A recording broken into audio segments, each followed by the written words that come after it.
I always wanted to serve on a jury. I'm really super excited to be here, so I really appreciate you having me. I'm looking forward to it. Creating this whole trial, Daddy. I want to give a big shout out to the 13th Jury Podcast and Brandi. Yeah, I applaud you guys. Keep doing what you're doing. That every time you run into Phil Barber, you should reach for it. And then I just looked to the jury, and it's sort of like, look. I was in the eye of the storm, and you guys were watching the storm. Hey, if you're bored of work, come pop in and say, hey, we'll have some coffee. You are a ray of sunshine, and I love what you've done with your YouTube channel.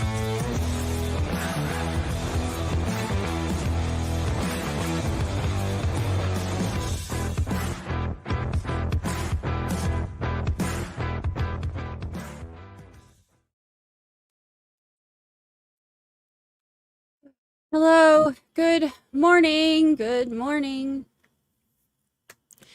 Good morning, jurors. Hello. Hello, come on in. Sorry, I'm running a couple minutes late. I had to jump in the shower. I am late.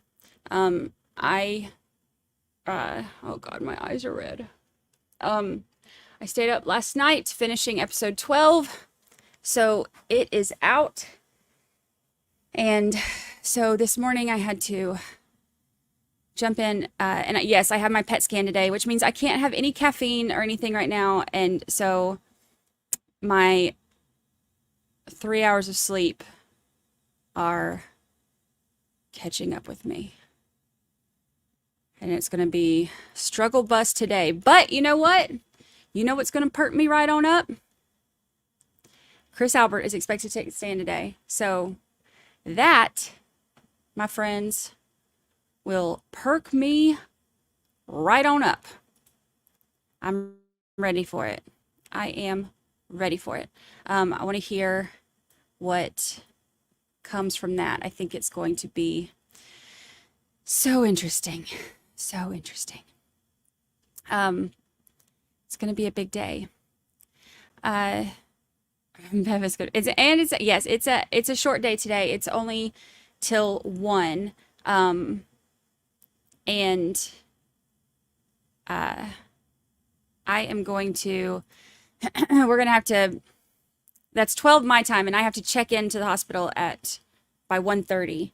So we're going to have to, when it wraps up today, we're going to have to chat for just a minute, and then I got to head out. Indy Cindy, member for 1 whole year. Happy 1 year memberversary. Happy 1 year memberversary. Time flies. Time flies. Hello, yes, hello.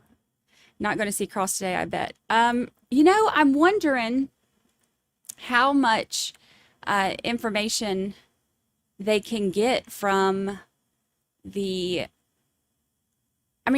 so Chris wasn't there at the house, according to, the fan is on. We got the fan. I guess I got to add that.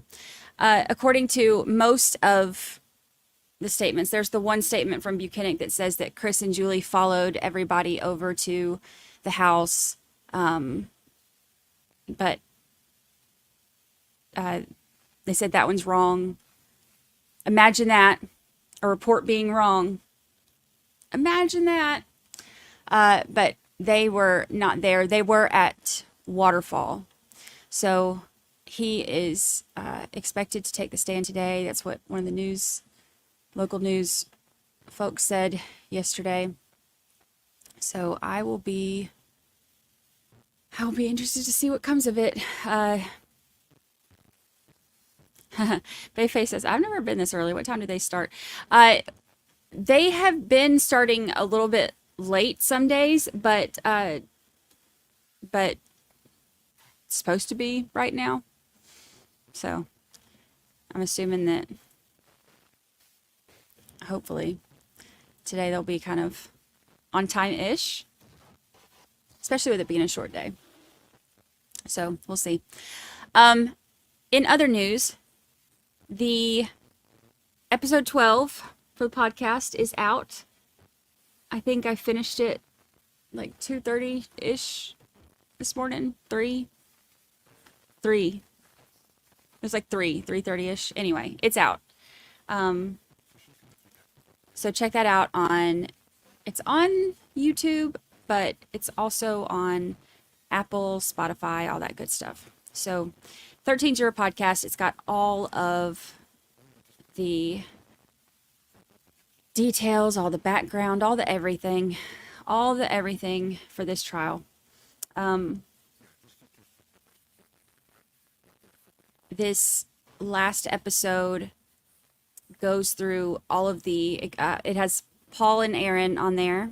And then it goes through the first responders. And rather than going through each of their individual testimonies as a recap, I went through kind of the entire scene because I feel like that's easier to understand, and then brought in their testimony to walk y'all through the scene. So, and of course I got all the drama in there too. Let's see. Have fun on your vacation. Who's going on vacation? I'm jealous.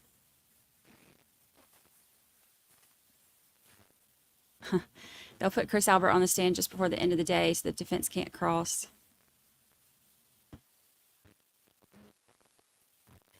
Can't wait to hear more details about the snow today. It was snowing. We know it was snowing. Oh, I need to get my notes out so I can get ready to take my notes. It was snowing. Shay B, hello. Love your podcast. That is how I found this channel. Oh, good. Yay. Welcome. Welcome. Thank you, Sue McDonald. Sue McDonald says, I just finished listening this morning. It's great as usual. You know what's funny? I was reading my my reviews, and I had a bunch of great reviews, which was really nice. Like most of the reviews are like 5-star reviews or whatever. And it's funny because I had I had the page pulled up, and it's like this whole page of like, thank you for, giving both sides, and thank you for, your unbiased coverage, and thank you for, all of this. And then I had one that was like 1 star, you're super biased, I'm never listening again. It's like, okay. Can't please everyone.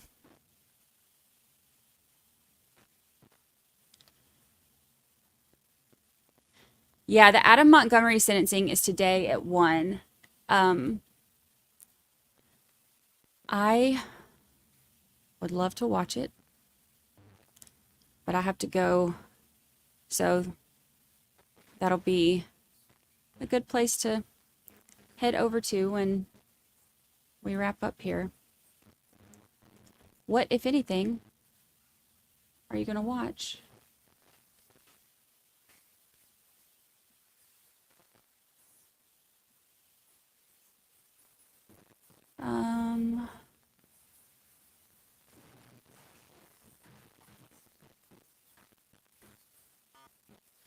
Let's see. Sully Avi, hi. My thought earlier was, do you guys think Officer John O'Keefe took his shoes off upon entering Brian Albert's house?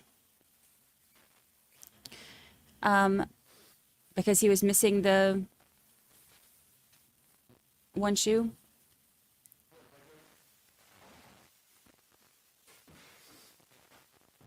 Y'all discuss your thoughts. Look, like I said, I love that y'all can discuss your thoughts like civil people here. I love it. Love it, love it.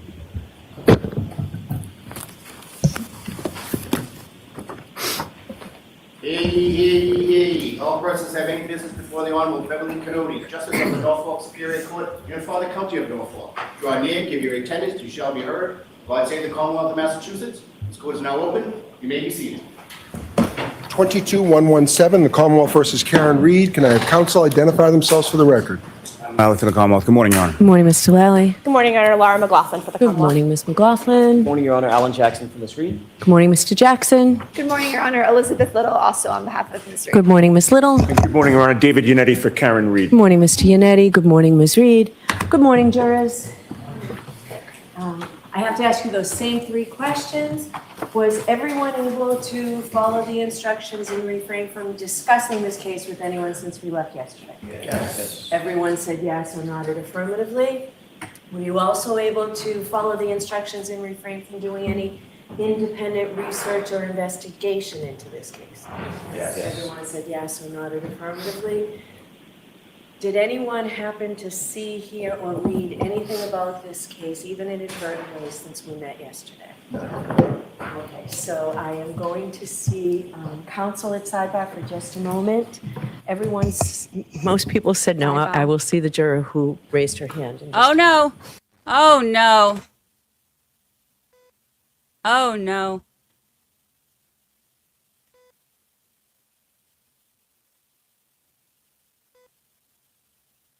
The juror raised their hand.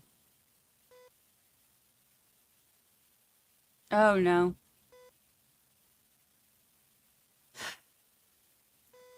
Lord of mercy. Now, I can't even have coffee today, and I got to deal with this. Ah.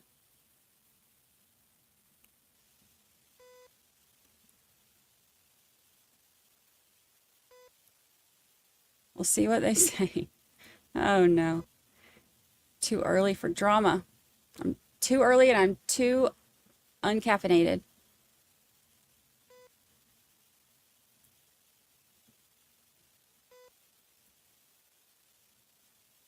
First jury issue. Well, you know what? That's one of the good things about having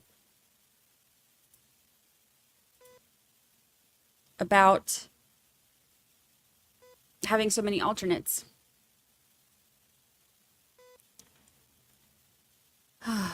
Okay, let's see. Let me see if I can pull up the word in the courtroom.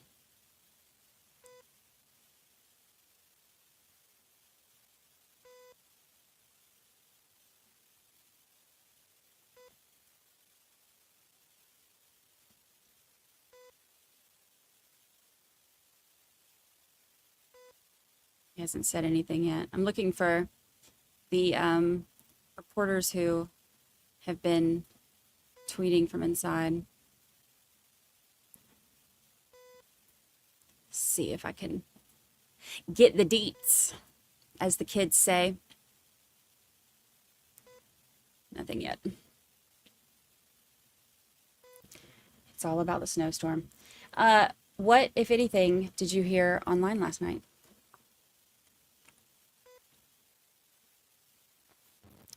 Look, a mistrial is going to be, would be disastrous. Those are fine. And to have to go through this so, again? Mr. Lally, your next witness, please. Yes, Your Honor, the Commonwealth will call Mr. Christopher Albert to the stand. Bam! Bam! Starting off big this morning. This will be my caffeine.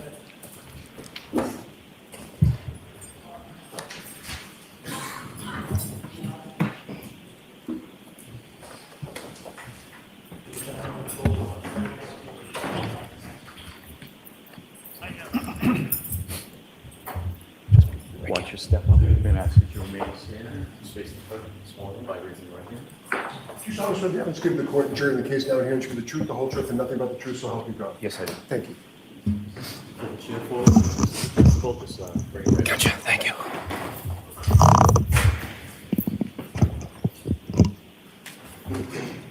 Anytime you're ready, Mr. Lally. Thank you, Your Honor. Good morning, sir. Good morning, sir. Could you please state your name and spell your last name for the jury? It's Christopher Albert, Albert. And where do you live, sir? I live at 22 Maple Street, Unit L, Canton, Mass. And how long have you lived there? Almost 2 years. Sorry, go ahead. And how long have you lived in Canton? Since 1974. And so pretty much your whole life? Pretty much since I was 4. And prior to living in Maple, where did you live in Canton before that? 7 Meadows Ave in Canton. And how long did you live at 7 Meadows? From 2001 to 2021, about 20 years. And who, if anyone, do you live with now? I live with my wife, Julie, my oldest son, who just came home from the Navy, my middle son, Colin, and my youngest son, Dylan. And how long have you and your wife, Julie, been married? Roughly, gosh, you're going to kill me. 21 years, around 21 years. You mentioned you and your wife, Julie, you have 3 sons? Yeah. And how old are they? My oldest is 25, my middle is 20, and my youngest is 16. Now, do you work, sir? Yes, I do. What do you do for work? I'm self-employed. I own a small pizza shop. What's the name of the pizza? It's called D&E Pizza. And how long have you owned that? 25 years this March.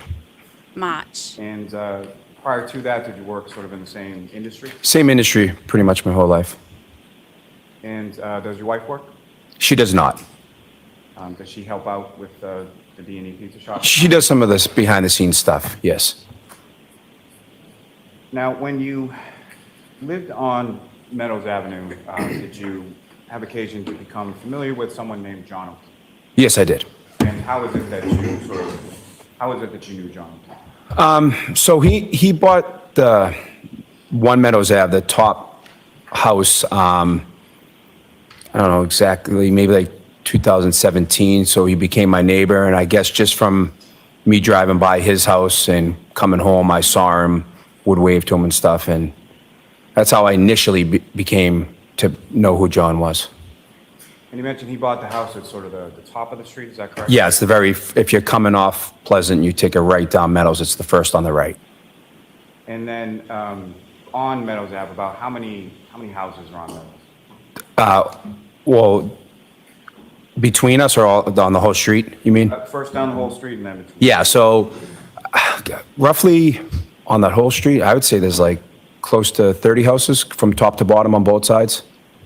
And then how about in between 1 and 7? So there's two houses between mine and John's. And your house is both odd numbers, are they on the same side? Same side, yeah.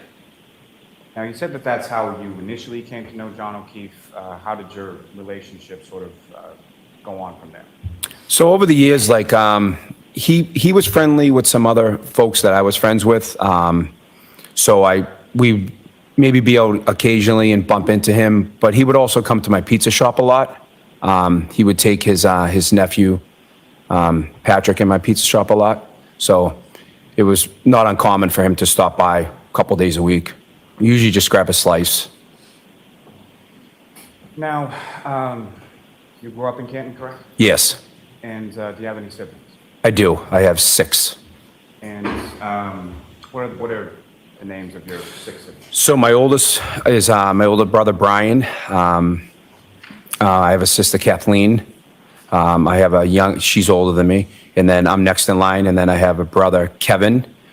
Then a brother, Keith, Brendan, and Timmy. 7 of us. Where is it that you sort of fit in that sort of? I'm the 3rd oldest. Now, your older brother, Brian, what does he do for work? He's a Boston police officer, or he was. He's recently retired.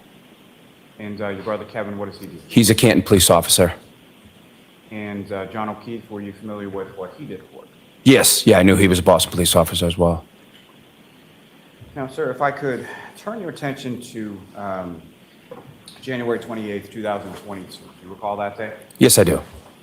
And do you recall what day of the week that was? It was a Friday, I believe.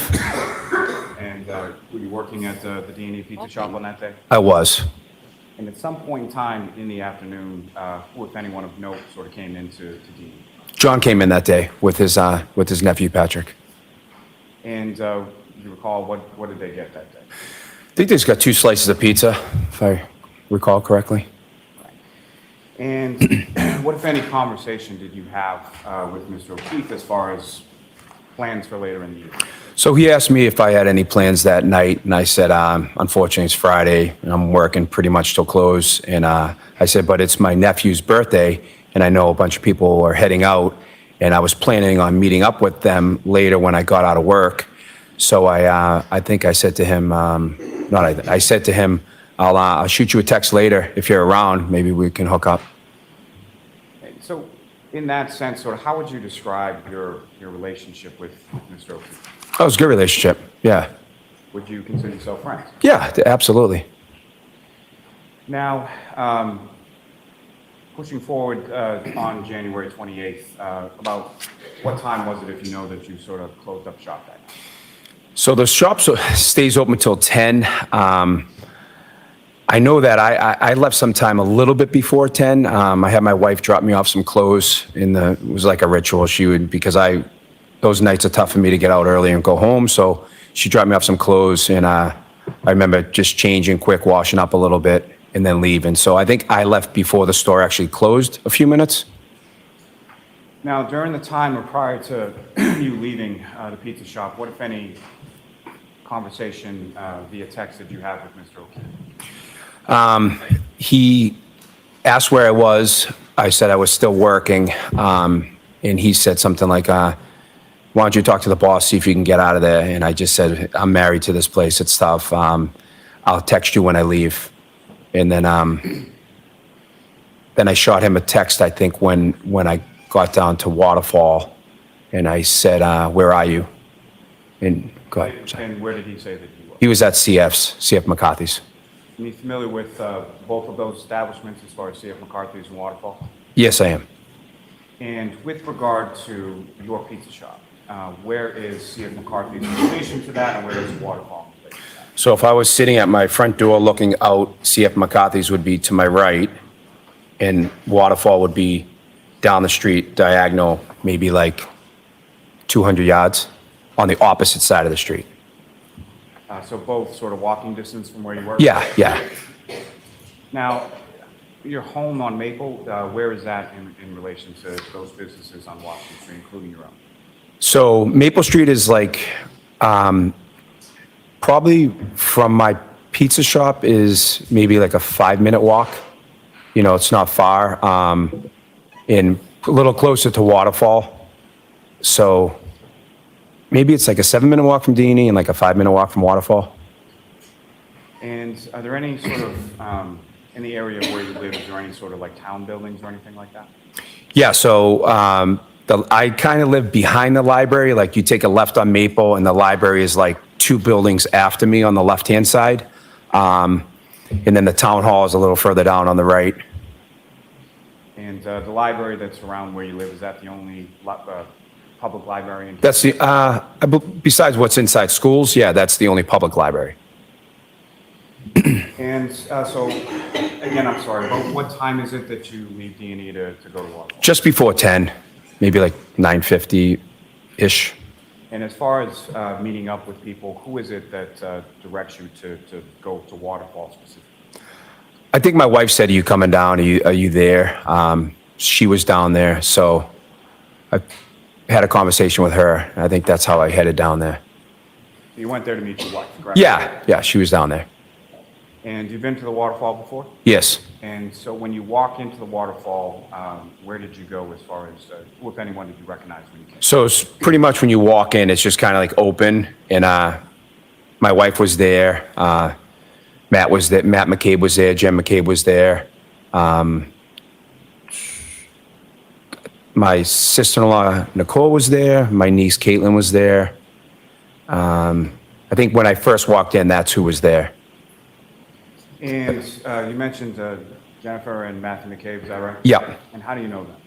Well, I grew up with, I didn't grow up with Jen. She's younger than me, but she's lived in Canton for a long time.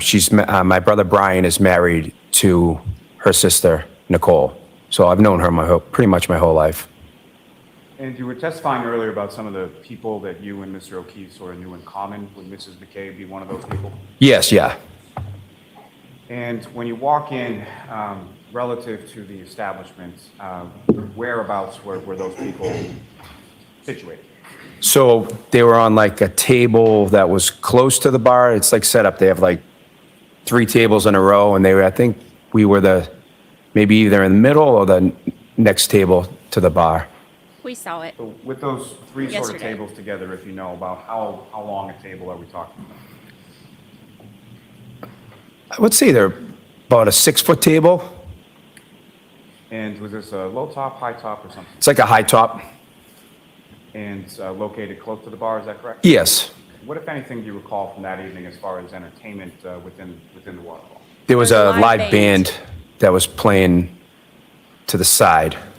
About And how they were close loud. to your table was the live band? Oh, within like 6 or 7 feet, probably. Fair to say, pretty loud in there? Pretty loud, yeah. Pretty loud. When I tell And you. when you walk in, where do you go in reference to sort of the other people upstairs? I go right over to the table, and I think I walked right over, said hello to them, sat down. And what, if anything, did you order when you got there? I ordered a beer. And did you eat while you were there as well? I did, yeah. I was starving. I didn't eat all day, so I ordered some food, appetizers. And throughout the course of the evening, what is it? You're at a bar, so you're drinking, correct? Sure. And what were you drinking? Miller Lite. Sort of what were Is you that drinking? sort of normally what you would drink when you go out? Yeah. Now, you mentioned that initially when you get there, it's yourself, your brother Brian, his wife, the McCabe's, and your niece Caitlin. Is that correct? No, my brother Brian wasn't there yet. Okay. Yeah, it was Jen McCabe, Matt McCabe, my wife, Caitlin, and Nicole. Thank you for correcting. Yeah, no problem, sorry. So, at some point shortly after that, or at some point, who, if anyone else, arrives and sort of joins your table, your group? So my brother Brian and a gentleman named Brian Higgins, they came and joined us. And is Brian Higgins, is that someone that you had met previously? Yeah, a few times. And how did you know him? I don't know how I initially met him, but probably just seen him around. I knew that he worked as an ATF agent. I knew that he worked inside the Canton Police Department, so I think I knew him from that, just being around. Fair to say you knew him sort of through your brothers, either Brian or Kevin or both? Yeah, that's the only way I met him. And about how long after you arrived was it that they arrived? I would probably within like 35 minutes, roughly. And what, if anything, did you know about sort of where they had been prior to or what they had been doing earlier? So they were in New York at a police officer's funeral. They went there for the ceremony, and the snowstorm was coming, so they decided that they were going to drive back early to beat the storm. You mentioned, as far as going out on that particular evening, what was that in reference to? So my nephew, Brian, it was his birthday. And so when you say your nephew, Brian, whose son is that? So that's my older brother, Brian's son, Brian. So Brian Jr.? Brian Jr., yeah, call him Brian Jr. Yeah. And was he present at the waterfall that night? He wasn't, no. He decided that he didn't want to go out. And when your brother, your older brother Brian and Mr. Higgins come in, where is it that they go sort of in relation to the group? So they walk in and they come directly over to the table. Now, at some point later in the evening, who, if anyone else, also joins your group or your table? So John O'Keefe came with Karen Reed. And how did you know Karen Reed at that time? I met her a couple times. She also had been in the pizza shop a couple times, and driving by the street when I would come home, she would be outside One Meadows. And just to be clear, when we're speaking about Ms. Reed, do you see her in the courtroom today? Yes, I do. Could you just identify as to where she's seated? She's sitting right over there between the two attorneys. Just ask the record to reflect identification of the defendant. Okay. Now, prior to Mr. O'Keefe coming into the waterfall, you had mentioned some text communications with him, is that correct? Yes. And what, if any, other communications did you have with Mr. O'Keefe before he got there? I don't think, nothing before I got to the waterfall? Not before you got to the waterfall, before Mr. O'Keefe got to the waterfall. With Mr. O'Keefe? Yes. Just that where was he, or where were we going? Where was he going to be? What, if any, communications do you recall in regard to who was there or who was going to be there? With Mr. O'Keefe? Yes. Yeah, so I think at some point he said, "Who's there?" And I said, "My brother Brian." I said, "Brian." And he said, "Your brother Brian?" I said, "Yeah, Brian and Brian Higgins are there." And he said, "Where's your brother Kevin?" And I said, I have no clue. LOL or something. And when Mr. O'Keefe and Ms. Reed come into the bar, where is it that they go upon coming back? They walked directly in, came towards our table, just a striked up conversation. I think John came over to my wife and said hello to her first, maybe, and then just kind of like got with the group, started talking.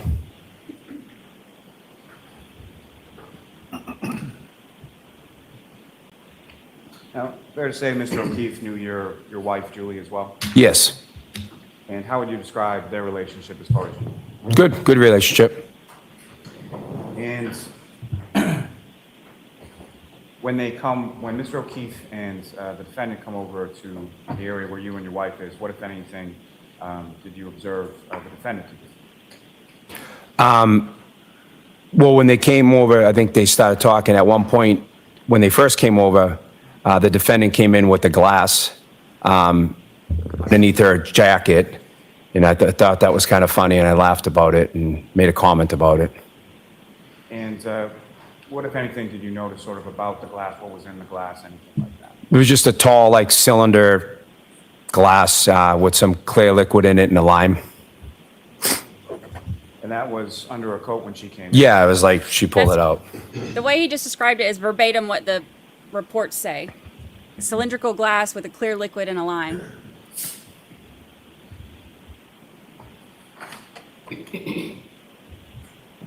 Now, if you know about what time was it that Mr. O'Keefe and Ms. Reed came in? So I got there close to 10, I would say 10:45-ish, to the best of my recollection. And following sort of the hellos and all that kind of stuff, as far as after they first came in, where did they go from there? I think the defendant sat down, and I think, well, John went to the bar and got a beer. And you know, is that sort of what John would typically drink? Yeah, Bud Light, I think. And you mentioned that the defendant sat down. Where does she sit down in relation to you and your wife? I think right next to, next to my wife. Now, with regard to just how would you describe sort of the general sort of tone or demeanor within the group at the waterfall that night? It was fine. Everyone was just having a good time. So no arguments, anything like that? No, not at all. And specifically between Mr. O'Keefe and the defendant, what, if anything, did you observe between them? I didn't notice anything abnormal. Now, if you recall, what was Mr. O'Keefe wearing on that evening? Blue jeans, baseball hat, and kind of like a pullover light sweatshirt type of grayish garment. I don't know what you would call it. It wasn't like a hoodie, and it wasn't. It's like a long sleeve shirt. And is that what he was wearing when he walked in? Yes. And at any point in time, did you see him with like a jacket or anything like that? No. Now, as far as your observations of Mr. O'Keefe, what, if anything, did you observe about that clothing as far as any tears or any dishevelment of it at all? No, I didn't notice anything. It looked fine to me. And as far as Mr. O'Keefe, his person himself, what, if anything, did you observe as far as any injuries or anything like that when you saw Didn't see anything. Looked normal. Now, after Mr. O'Keefe went to the bar and got a beer, do you know where he went from there? Just came back over to the table, started chatting people up. And when you say the table, was that sort of your area, or was there a different area that he was? No, the same table, the same high top. Some people sitting, some people standing. And as far as sort of this length that you described, about 6 feet or so of that table, if you recall, sort of where were people situated around the table? I mean, I was sitting at one point because I was eating, so I was sitting in one seat. My wife was sitting in another seat. Matt and Jen was sitting in another seat. I recall John standing a lot. I don't think he sat at all.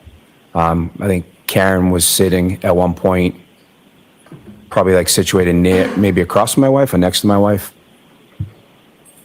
Now, as far as Mr. O'Keefe was concerned, do you recall anything specific that you discussed or talked about while you were there that night? No, nothing in particular. And throughout sort of the course of the time that you were there, what, if any, discussion was there as to going someplace or wanting to go someplace after the waterfall? So we have this like little ritual that when one of my nieces or nephews turn 21, we go back to the pizza shop, like, you know, after hours and turn on the oven and make pizzas and stuff. And there was talk about going back there. Miss Reed asked if we could go back and make pizzas up at my pizza shop a couple times. And then there was some talk about maybe after, someone mentioned going back to my brother's house after. And just to be clear, your brother's house, which brother? My brother Brian. And where did your brother Brian live at that point? 34 Fairview. You familiar with that address? Yeah, I used to live there, grew up there. So prior to it being your brother Brian's house, was that your parents' house? My parents' house, yeah. So that's where you and your siblings essentially grew up from the time that you moved to Canton? Yes. Now, as far as going over to your pizza shop to make pizzas, things like that, is that something that the defendant talked about once or more than once? A few times. And you referenced sort of this ritual when one of your nieces or nephews turned 21, and it was your nephew Brian Jr.'s birthday the following day, is that correct? Yeah. Was he turning 21 at that point? I think so. I can't remember exactly if he was 20 or 21. I think he was turning 21 though. So in relation to this evening of January 28th, that sort of ritual that you were talking about, when was the last time before January 28th that you had done that, if you know?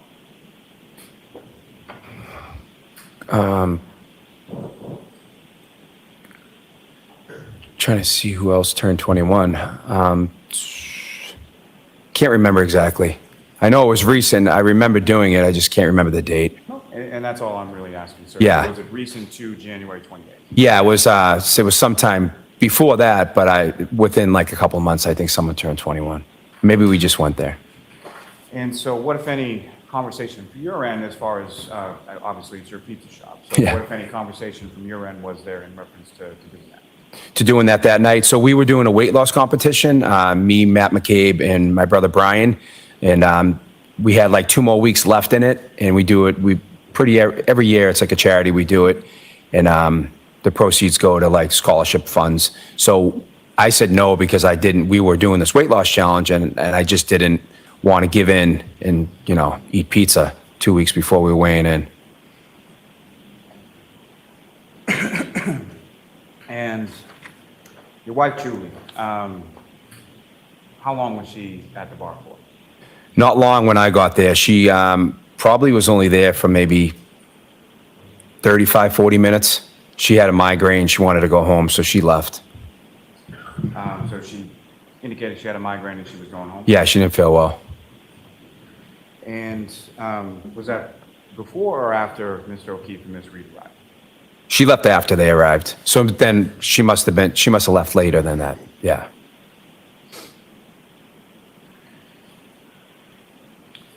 Now, later on in the evening, what, if anything, did you buy for the group? So at one point towards the end of the night, I bought a round of Fireball shots for the group. And who partook in that, if you know? I don't remember exactly. Probably half of the people there took them. I don't remember everyone. I wasn't paying attention. And when you say sort of towards the end of the night, when was it that things sort of wrapped up at the waterfall? I think they called last call right before 12. Pretty much right before 12, it all started wrapping up. And as far as the group that you were with at the high top table, who, if anyone, from that group left first? So my wife left first, obviously. She didn't feel well. She left earlier. Then Brian and Brian left. My sister-in-law left. Matt and Jen left. I left probably second to last. I probably left last with John and Karen, or right around the time that John and Karen left. And do you recall, as far as you're leaving around the same time, do you recall walking out together or seeing them outside, or where is it that you recall sort of you leaving at the same time? My best recollection is I walked out roughly the same time, and I walked out the building, and I come up Washington to the right, and they were either shortly after or shortly before me, and they walk up to the left. And when you say walk up Washington, did you walk home that night? Yeah, I walked home. And when you came out of the bar, what, if anything, did you notice sort of about the weather or what was going on with that? Just started snowing. It was cold out, and it just started snowing. The ground had like a light coat. Snow. Could you still sort of see the street? Or Oh, yeah, you could still see it. And you mentioned you walked out towards Washington, and Mr. O'Keefe and Ms. Reed did as well? Yes. And which direction? Did you go in the same direction, different direction? But when you come out the building, you have to go to the left in order to get onto Washington. So I come out to the left and then go to the right onto Washington, and they would go to the left onto Washington. They were sort of walking Opposite directions. on Washington. Yes.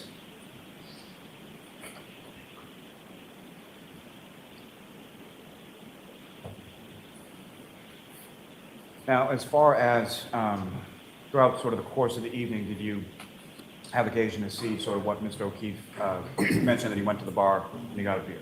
Was that the only beer that you saw him having, or did he have more than one? I'm sure he had more than one. Yeah, I saw him with more than one. So you saw him, but essentially what I'm asking is, throughout the course of the evening, when you saw him drinking, other than maybe the fireball shot, you saw him just drinking beer? Just beer. Yeah. And as far as Miss Reed was concerned, what, if anything, did you observe her drinking throughout the course of the evening? Just a clear liquid in a glass. I assume it was some sort of vodka drink. Was that the same glass that she had come into the establishment with under her coat, or was it a different glass later on? I believe it was the same one.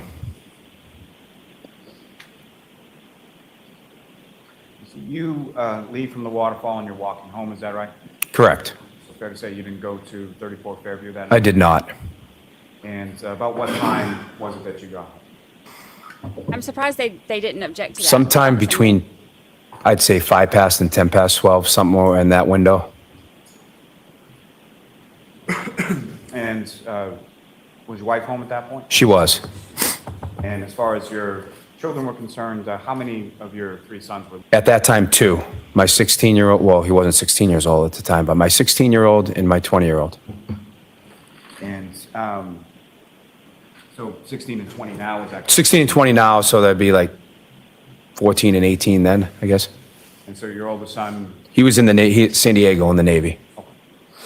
And if you know, or did you check or anything as far as your kids when you got home, were they there, if you know? No, I ran right upstairs. I was freezing. I went right into my room. Essentially, you went to bed, is that correct? Correct. Your Honor, with the court's permission, I would ask to publish for the jury just a small portion from what's been marked as Exhibit 53, the waterfall surveillance. Okay. Waterfall surveillance. Ms. Gilman, if I could have from Channel 3 the second video down. If you could just pause there for a moment, Ms. Gilman. Mr. Albert, looking up at the screen, do you recognize generally what's depicted up on that screen? Yeah, so those are the tables that I was speaking of that are like, there's like 2 or 3 in a row. Yep. I'm sorry, may I approach, Your Honor? Yes. No. I don't have any. My apologies, Your Honor. Thank you very much. So, sir, what I'm handing to you is a laser pointer. Basically, just click that button and point it up. Okay. Mr. Albert, using that laser pointer that I just handed to you, if you could direct the jury's attention to about where the high top is and then about where you were seated at that high top. So here's the high top. And I can't really see myself, to be honest with you, this far away. But somewhere, I think I ate on this side here. And as far as the bar is concerned, where would that be? Back here. Wait. Oh, so this is from walking into the waterfall. Okay, so the bar is after, so that's the high top next to the bar. The bar's back there. And as far as the band that you were talking about that was playing, if you could direct the jury's attention where that was. On this side over here. It's kind of fuzzy, but that side. And Ms. Gilman, if I could ask you to fast forward to 10:54.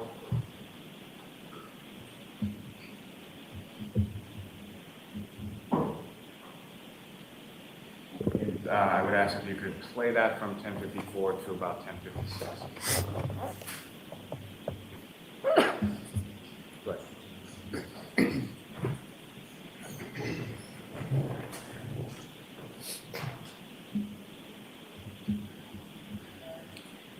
I'm sorry, if you could just pause briefly, Ms. Gilman.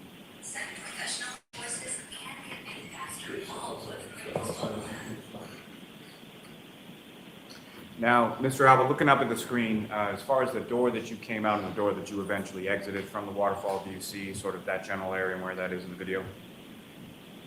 No, because I think it's offline here. I think it would be over here.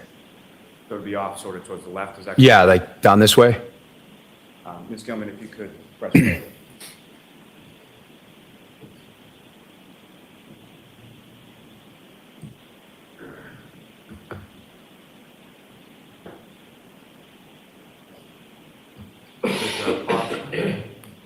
As far as two individuals sort of walking in, do you recognize who those individuals are?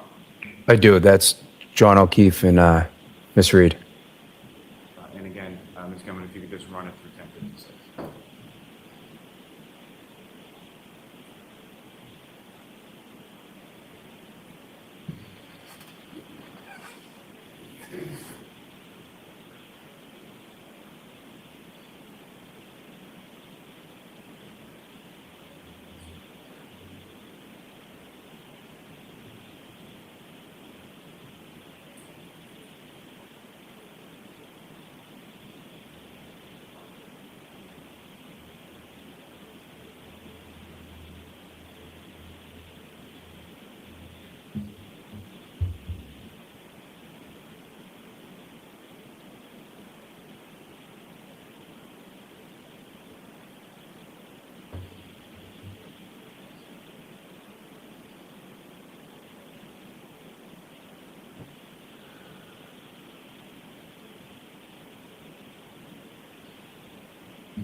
Thank you, Ms. Gilman. You can take that down.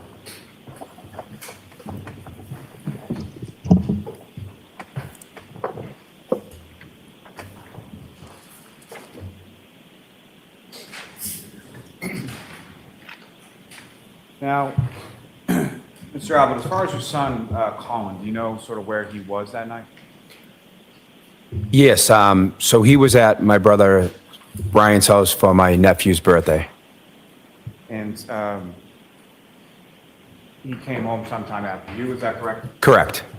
And essentially you came in, went to bed, so do you know what time your son came home that night? I know that. Do you know, just answer yes or no whether you know. Yes. And how do you know that, sir? Because he opened the bedroom door and said, "Good night, guys. I love you. I'm home." And about how long after you got home was it that your son got home? I'd say within 10 minutes. And as far as sort of coming into your room, is that something that was required of your kids when they came home? He would always do that, yeah. That was something just to let us know that they were home. Now, turning your attention to the next day on the 29th, obviously at some point you woke up. Do you recall about what time that was?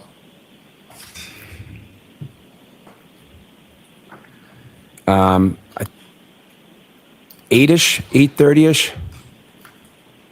So sometime between 8 and 8:30? Yeah. I was still in bed. I woke up, but I didn't leave my room. And what was it that, or who was it that woke you up that morning? At that time, I just woke up on my own. And when you woke up, what happened after you woke up? Shortly after I woke up, my wife entered the room, but that was a little bit later. I don't know exactly what time. And she informed me that something had happened to John. And what was it that you told me? I don't know the exact words that she said, but basically that John had died. And what, if anything, did she indicate to you as to where John had died? That he was found somewhere on the front lawn of 34 Fairview. And following receiving that information, where did you go, or where did you and your wife? I was in shock. I was like, "What are you talking about? Like, what do you mean?" And then I jumped up, and she's like, "Let's we have to go over. Let's go over to your brother's house." And about what time was it, if you know, that you got over to your brother's house? Sometime approximately like after 9 o'clock. I don't remember exactly what time we went over there, maybe 9 or 9:30. And when you arrived at your brother's house, who, if anyone, was there? To the best of my from what I remember, I was there. My wife was there, my brother Brian, Nicole, Brian Higgins was there. I believe Matt McCabe was there and Jen McCabe was there. When you came into the home, sort of where were they in relation? Just sitting at the kitchen table. And if you know, about how long did you stay at your brother's house when you came over? Maybe an hour. And where did you go from there? Afterward, just home. Now, as far as subsequent to this, at some point within the days that followed, did you have occasion to speak with some troopers or members of the state police? Yes, I did. And how many troopers from the state police did you talk to when you spoke? 2. And where was that? At my condo.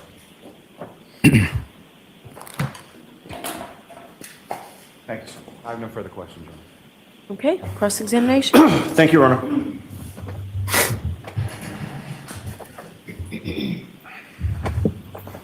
Good morning, sir. Morning, sir. Mr. Albert, you and I have never met, correct? I don't believe so.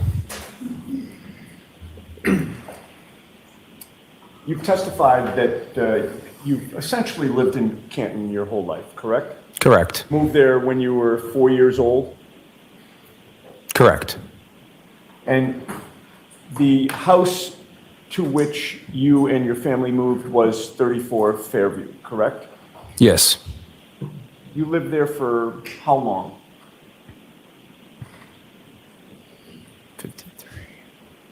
33 years?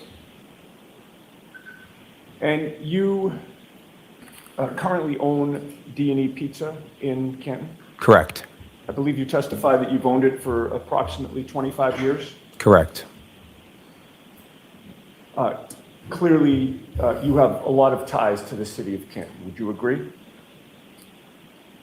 Sure. You live there? Yes. You work there? Yes. You have family there? Yep. You raised your kids there? Yep. And you also are a town selectman in the city of Canton? Or Recently elected. The town of Canton, I should say. It's a town, correct. And not only that, but your brother, Kevin Albert, is a police officer in Canton? He is. Your brother, Brian Albert, with whom you grew up, is currently retired, but had been a Boston police officer who lived in Canton, correct? Correct. You would agree with me that Brian Albert only moved from Canton after John O'Keefe was found dead on his front lawn, correct? Can you rephrase that? I'll phrase it the exact same way and ask for a yes or no if you can do that. You would agree with me that your brother Brian Albert only moved from Canton after John O'Keefe was found dead on his front lawn? Objection. Can you answer that? Can you answer that? Yeah, I just don't understand the phrase, but he moved shortly after that, yes. Your brother Tim Albert lives with your parents in Canton, correct? Correct. And Tim Albert and your parents live directly across the street from the Canton Police Department, correct? Correct. Do you know whom they bought that house from? Objection. The objection sustained. But you still live in Canton Correct. with your wife Julie Albert Correct. and your son Colin Albert, correct? Along with my other two sons, yes. And you would agree that your entire family has deep roots in the town of Canton? I guess. You would agree with me that the Albert family is well known in the town of Canton? We have a big family. And you would agree with me that the Albert family is a powerful family in the town of Canton? Objection. Sustained. As a town selectman, you have some power, do you not? I'm one of 5 selectmen. And as a police detective, Kevin Albert has some power, does he not? Objection. Sustained. And you also have close friends on the Canton Police Department, do you not? Objection. I'll allow that. I have some. Now, you know that Massachusetts State Police Trooper Michael Proctor is the lead investigator on this case, correct? I know that. One of your wife's best friends is Michael Proctor's sister, Courtney Proctor, correct? Objection. That's sustained. You've got another witness you can ask that of, Mr. Yannetti. You know Courtney Proctor, correct? Objection. Allowed. Yes, And you know her to be Michael Proctor's sister, correct? that's correct. You attended Michael Proctor's sister's wedding, correct? Objection, Your Honor. May we approach? Sure. Why don't you come on over?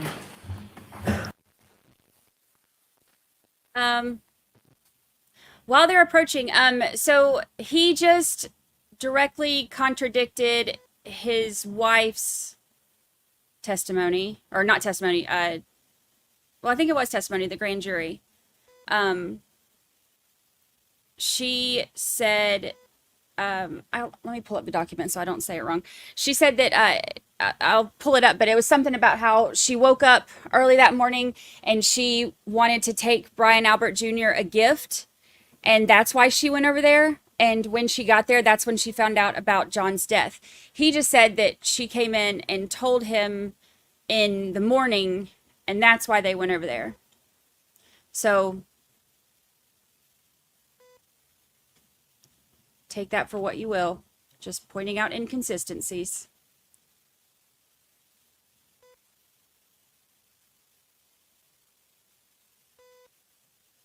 I think that this version of events is more likely because she said she woke up at like 6 a.m. or something and decided to take him his gift, and I think went over at like 8:30 or something. Hold on, let me just pull it up. Let me pull it up instead of trying to remember.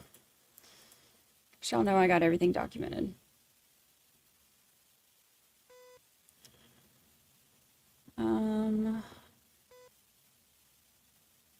She said they arrived at 8:30 to bring the gift.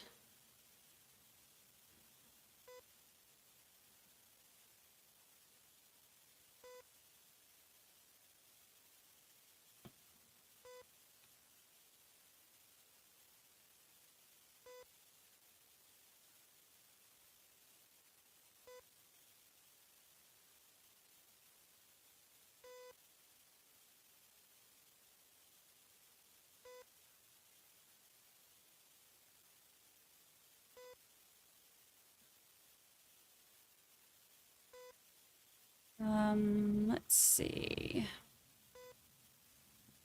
Pull up all my handy dandy documents.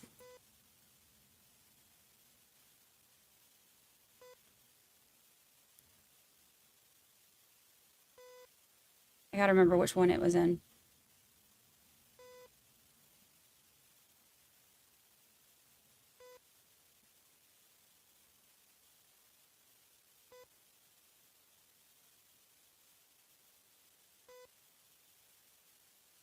I think that's been one of the most interesting parts of all this, is just all of the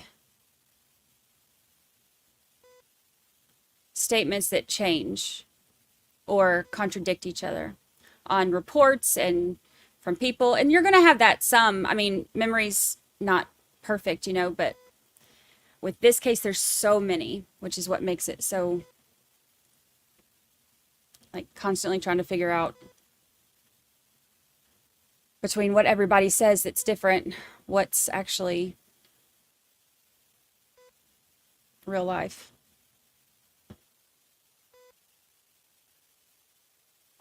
Let's see. I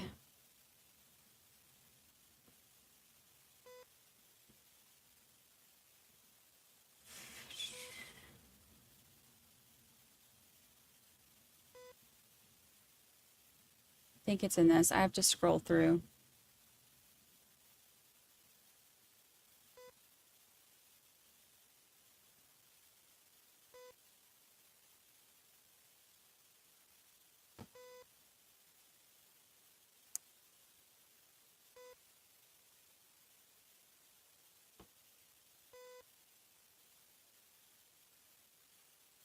Do we know what witnesses are up today? This is the only one that I knew of that was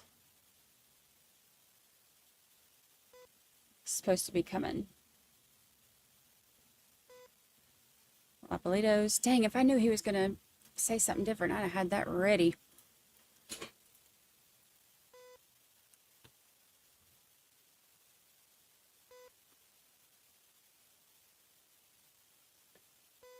When you got 1 million documents saved. We can all agree it was snowing, yes. I think that is the only thing that everybody in this case agrees on. Now, how much snow was on the ground at any point in time, nobody still agrees on. But at least we can all agree that it was snowing.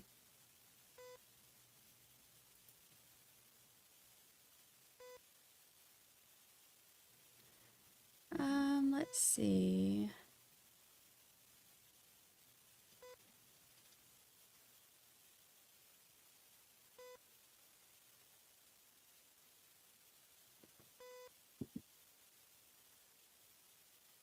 And the apron was clear.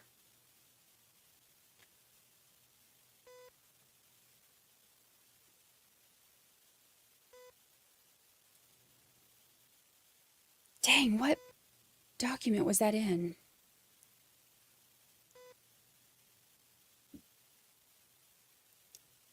Let's see here.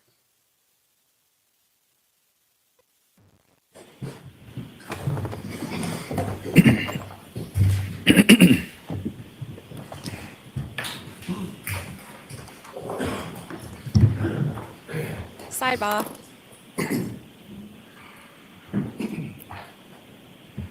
I believe you testified, sir, that you've known Michael Proctor's sister for about 20 years?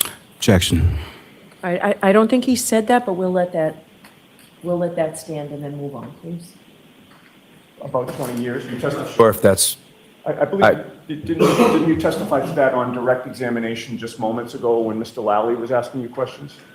Objection, Your Honor. Next question, Mr. Unetti. Objection sustained. How long have you known Michael Proctor for?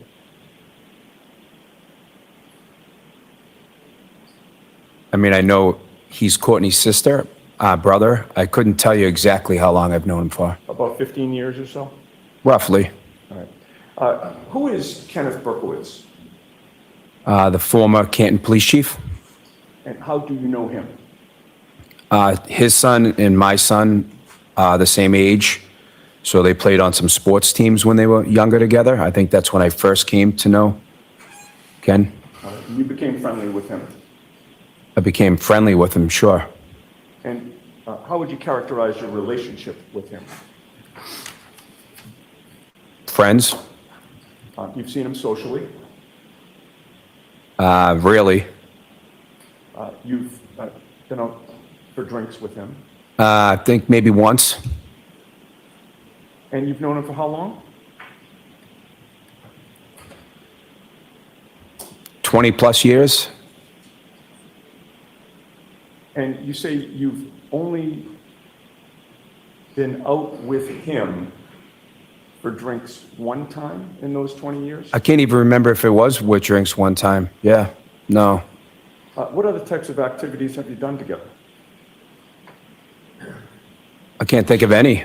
I think he came to an event that I held one time. That's about it. Have you been out with him in a group setting? That event that I just mentioned, yeah. And what event was that? It was my campaign event when I was running for select board. He was one of your supporters. He came by. Did he donate money to your campaign? I think he did.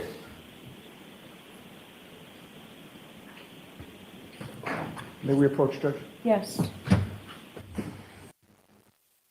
Okay, I found it. So the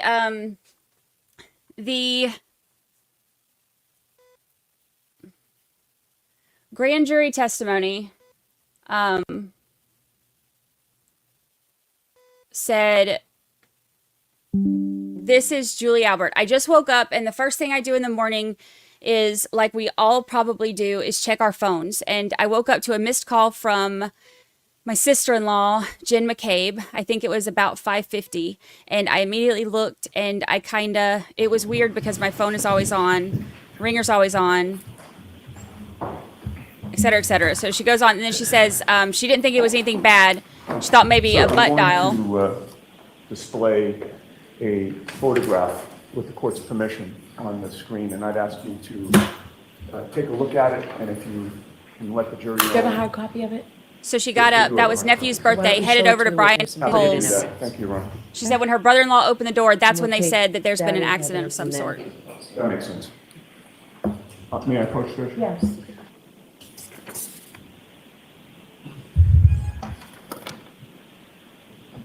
Okay, sir, I've handed you a photograph. Do you recognize what that depicts? Yes. What does it depict? Me and Kenny Berkowitz. And is that a fair and accurate representation of you and Kenny Berkowitz? You mean is the picture us? Yes. Yes. Okay. I would offer that, Your Honor. Okay. There you go. Oh, wait. 55.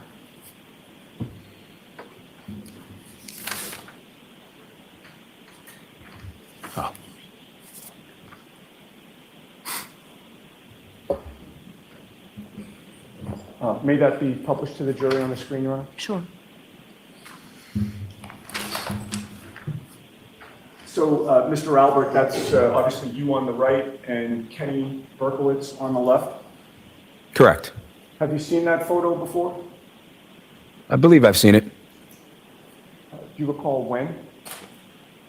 I believe that's my fundraiser for when I was running for the select board, the event that I spoke of earlier. Okay. And when would it have been that you saw that photograph? I'm not sure. I don't know if it was on my Facebook page when I was running for select board. It looks familiar. Has Mr. Lally shown you that photograph? No. Has he informed you that the defense would be introducing that photograph during this trial? Nope. You can take the photo down, Mr. Bates. And the lights come on. You would agree with me that one of your functions as a selectman is to oversee public safety in the town? Yes. And you would agree that the police department is a key component of public safety in the town of Canton? Yes. So part of your duties as a town selectman is to oversee the Canton Police Department, correct? Objection, Your Honor. I'll let him have it. Is that one of your duties, sir? I believe so. I'm new at that. I'm recently elected, so I'm just going through it. But yeah, I believe so. And you became a town selectman shortly after Kenny Berkowitz retired, correct? I'm not sure when Kenny retired. But you would agree with me that Kenny Berkowitz has both personal and professional relationships with you and members of your family, correct?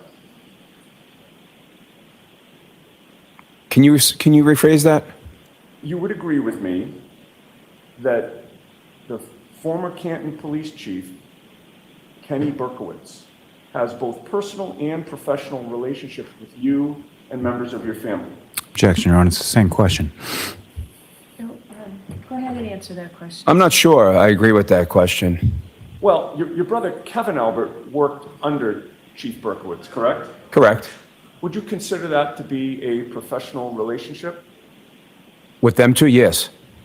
And your brother Brian Albert attended Chief Berkowitz's retirement party, did he not? I have no idea. But your brother Brian is also a friend of Kenny Berkowitz, is he not? He may be, not sure. And as far as your, ties to the Canton Police, you would agree with me that Lieutenant Michael Blank is a member of the Canton Police Department, correct? He is. And you've been friends with him for years, correct? I've known him for a long time. You've been childhood friends with him since the age of 12, correct? Somewhere around there, maybe earlier. And you're tight with him? I don't know if I call it tight. He's not an enemy of yours, is he? Oh, God, no. No, he's a friend of yours, correct? Sure. And does sure mean yes? Yes. Now, your older brother, Brian, you've already testified, was a Boston police officer for years, correct? Correct. And he achieved some notoriety on a television show, did he not? Objection. Sustained. He was in the fugitive unit? Correct. And you know that your brother Brian was also a trained boxer, correct? Objection. Sustained. Brian is a lot bigger guy than you are, correct? Objection. Sustained. Your brother Brian Albert is someone who is close to his family, correct? Yes. And when I say his family, I'm talking about not just his, wife and children, but also his extended family, correct? Yes. You were part of his family, obviously, correct? Yes. And your son Colin is part of his family, correct? Yes. The Albert family is close, correct? Yes. You all essentially grew up in Canton, correct? Correct. And you hung out with each other growing up, correct? We were siblings, so Of course. yes. And you still hang out with each other quite often, correct? Like all of us, In various combinations. we have different relationships with my siblings. Sure. But you see some more than others, but you hang out with your family, do you not? Yeah, mostly during holidays, And you go out for drinks together, correct? occasionally, And you're protective of each other, correct? like most families. And if someone had a dispute with a member of the Albert family, Brian wouldn't be happy about that, correct? Objection. Sustained. You know that Brian would stick up for your kids, correct? Objection. Sustained. Your son Colin is particularly close to your brother Brian, is he not? Objection. I'll let him have that. Do you know? Yes. In fact, your son Colin was a football player through high school, was he not? Yes. What was his number? In high school, Yes. 34, I believe. And was that for 34 Fairview? I don't think so. Now, you testified you moved to Maple Street in Canton not long before January 28th of 2022, correct? Correct. And before that, you lived at 7 Meadows Ave in Canton? Correct. And that was when John O'Keefe was your neighbor, correct? Correct. I believe you testified he was a couple of houses away from you? Yes. And he was your neighbor for a series of years, was he not? Yes. While he was living in the neighborhood, you knew that he was working as a Boston police officer, correct? Correct. And you were familiar with him, correct?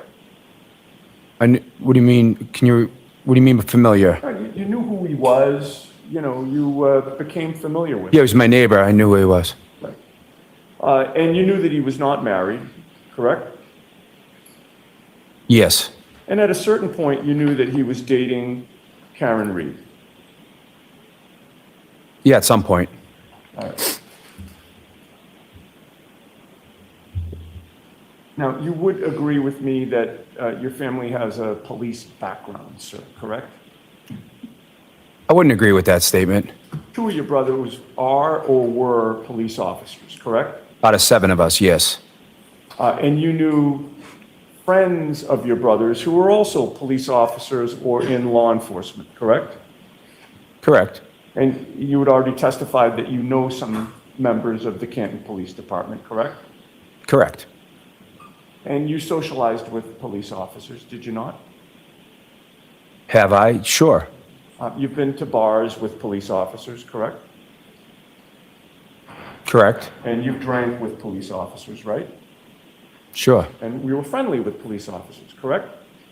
Yes. And with regard to, I'd like to ask you some questions about people specifically connected to this case. We've established that Lieutenant Lank has been a friend of yours for years, correct? Yes. We've established that you know former police chief Kenneth Berkowitz in such a way that you feel comfortable calling him before this jury Kenny Berkowitz, correct?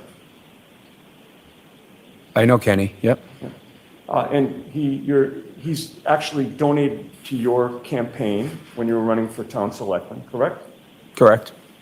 And you also knew Michael Proctor prior to January 29th of 2022, correct? Correct. You've attended social events together with him, have you not? Objection. I'll let that one question. Couple. So, at some point, Michael Proctor came to question you, did he not? Along with another trooper, correct. And at the point in time when Michael Proctor came to question you, you knew who he was, correct? Yes. You knew him by face, correct? Correct. And you knew him by name, correct? Correct. There was no need for Michael Proctor to formally introduce himself to you, was there? Objection. Sustained. What did he say when he first walked in the door in terms of introductions? Objection. Sustained. May we be seen as sidebar judge? Sure. I'm like uncomfortable. It's like tense. I'm uncomfortable. I'm like,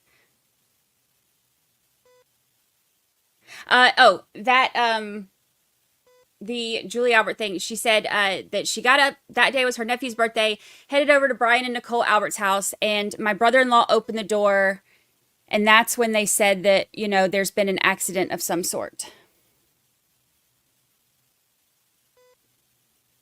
So that was that. But then on the whole reason that came out in the unsealed documents is because they were saying that contradicted her other statement, which was that she said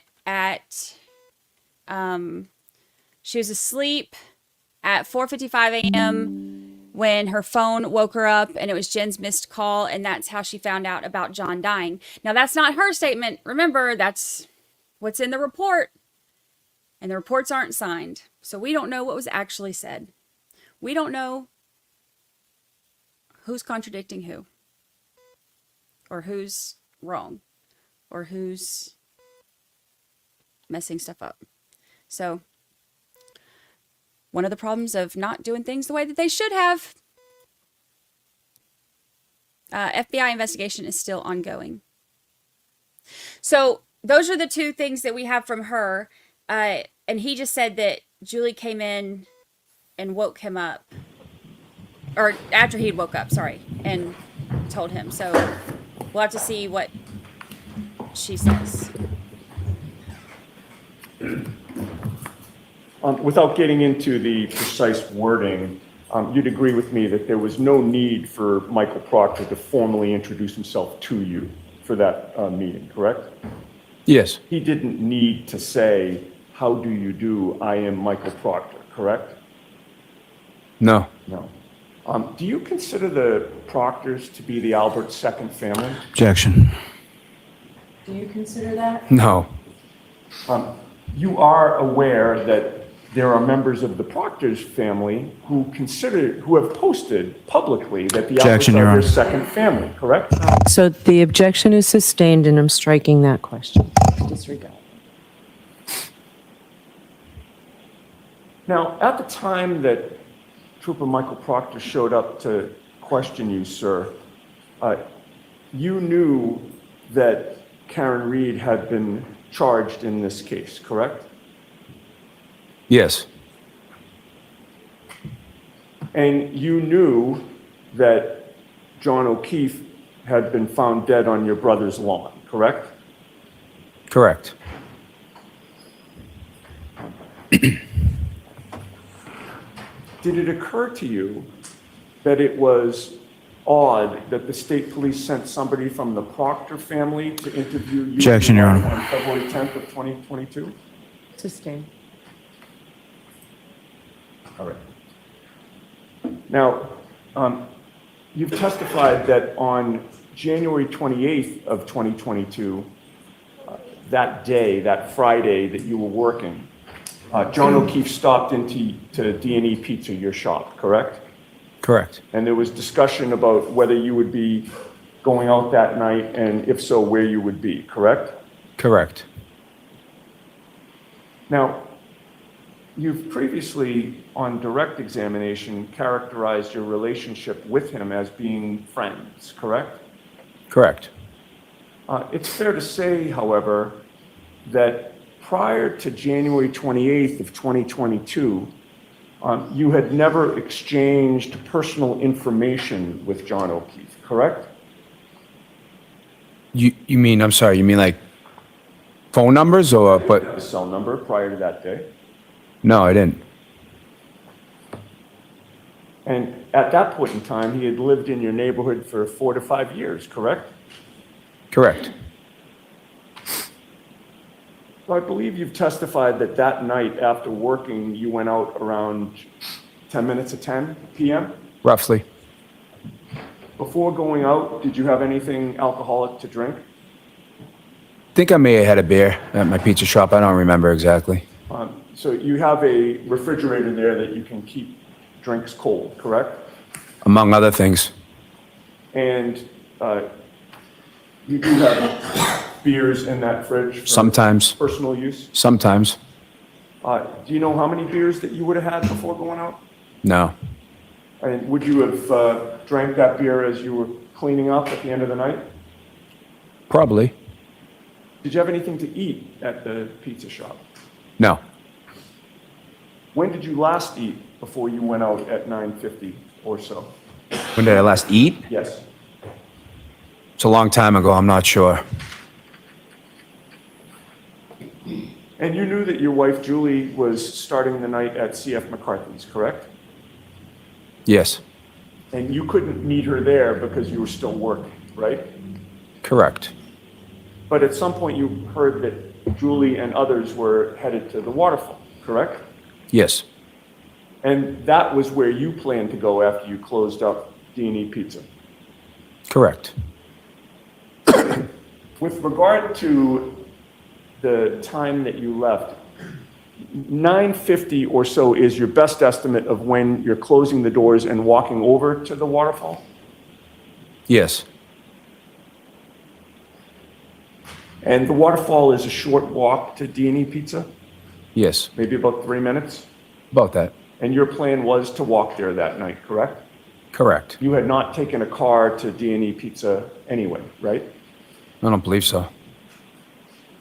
So what time did you get to the waterfall?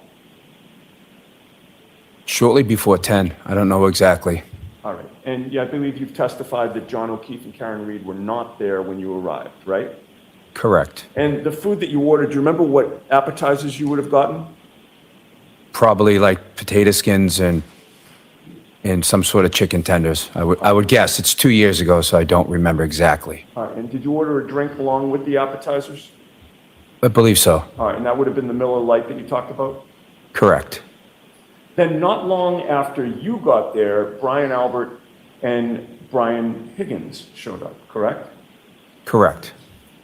And you had met Brian Higgins prior to that night. Yes. In fact, you had testified that you had seen him around quite a bit, correct? Diet food. A few times. And you knew him, I believe your testimony was, from him working inside the Canton Police Station, correct? I knew that he worked there. Did you testify on direct examination, quote, I knew him from working inside Canton PD? Yes. And you've been inside Canton Police, correct? Maybe twice in my life. You knew that Brian Albert, your brother, and Brian Higgins were friends, correct? I knew they knew each other. So are you saying that they were acquaintances? No, I guess they're friends. You guess they're friends? Yeah, they're friends. Was there something confusing about my question the first time I asked it? Objection, Your Honor. It's argumentative. In any case, would you agree that shortly before Brian Albert and Brian Higgins arrived at the waterfall, or shortly after they did, there was a couple whom, I believe you call them a Greek couple because their last name is difficult to pronounce for everybody. But do you remember them being there? Yes. All right. If I mention the name Kolakithis, does that ring a bell? Or do you... That's them, yeah. That's them, okay. And the whole group was either standing or sitting around a high-top table? Correct. And at 9:45 p.m., you texted John O'Keefe while you were at the waterfall, correct? Correct. Would you agree with me that the language of your text was, quote, get over here or I'll fuck up your lawn, end quote? That was one of the texts.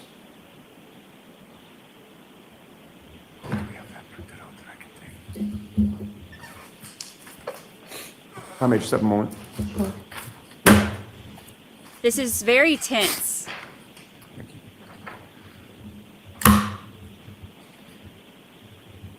May I approach? Sure.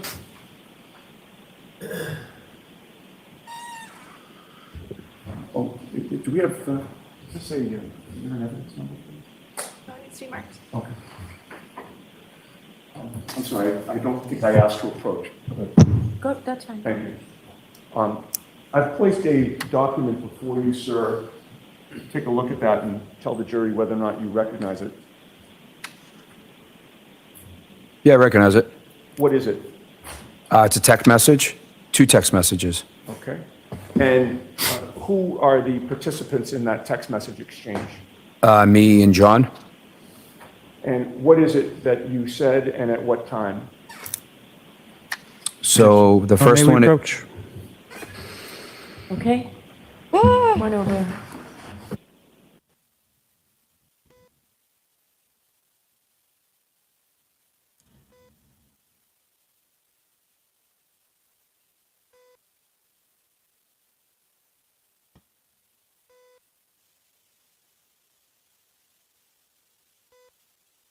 I'm so uncomfortable. I'm so uncomfortable. It's getting very tense. It's argumentative. I think that some of the things that he's pointing out are the things that he is, needing to point out to the jury for their defense. I think that some of the stuff is a reach. But I think that one of the biggest things, for them is showing the connections. Also, all of the documents said that Julie texted him. So opening statements was the first time, and obviously it's related to this, but opening statements was the first time that we had heard that Chris texted him. Everything up to this point has always said, like all of the documents have always said that Julie texted him, telling him to come down there. So shocker, documents are wrong. Or maybe they're both right. Maybe they left this part out. They're either wrong or incomplete.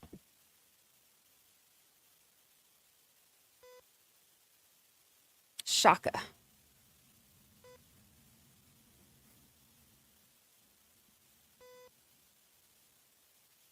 Yeah, he's look, I don't envy anybody that has to get on the stand like that. Like I would be, well, I've had to do it one time.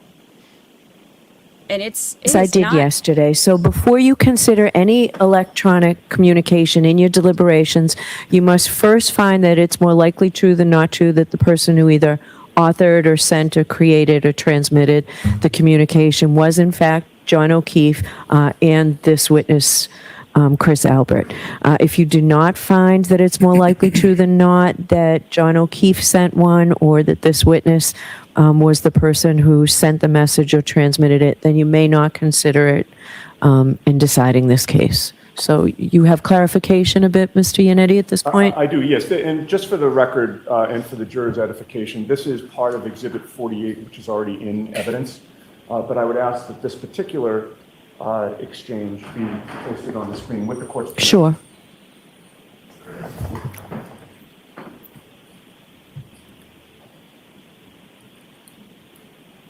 Okay. And so you'd agree that when you say it was two text messages, they're both with regard to the same subject, correct? What do you mean? I don't follow you. It says get over here, right? And then the second is a continuation of that. If not, I'm going to fuck up your lawn, correct? So you mean that's to tell him to come over to the waterfall? Right. Okay, I just didn't understand what you meant. That's fine. So you're telling John O'Keefe this, correct? Yeah, I'm telling him to come over and meet us. All right. And that little emoji, that face emoji after, if not, I'm going to fuck up your lawn, that's Yeah, it's a laughing face. right. So you're It's a joke. saying you're cracking up. Yeah, it's a joke. Okay. Oh, sorry. Thank you. Sorry. Okay. Apologize. Okay. Well, we can take that down. At about 10:45 p.m. or so, I believe you testified that was when John O'Keefe walked into the bar with his girlfriend, Karen Reed. That's what I thought. Yeah. Would you agree with me that between the time you arrived and the time you eventually left, that you did go up to the bar within that establishment a few times? I'm sure he did. And bought a few rounds of drinks? I'm sure. Including that one round of fireball shots? Correct.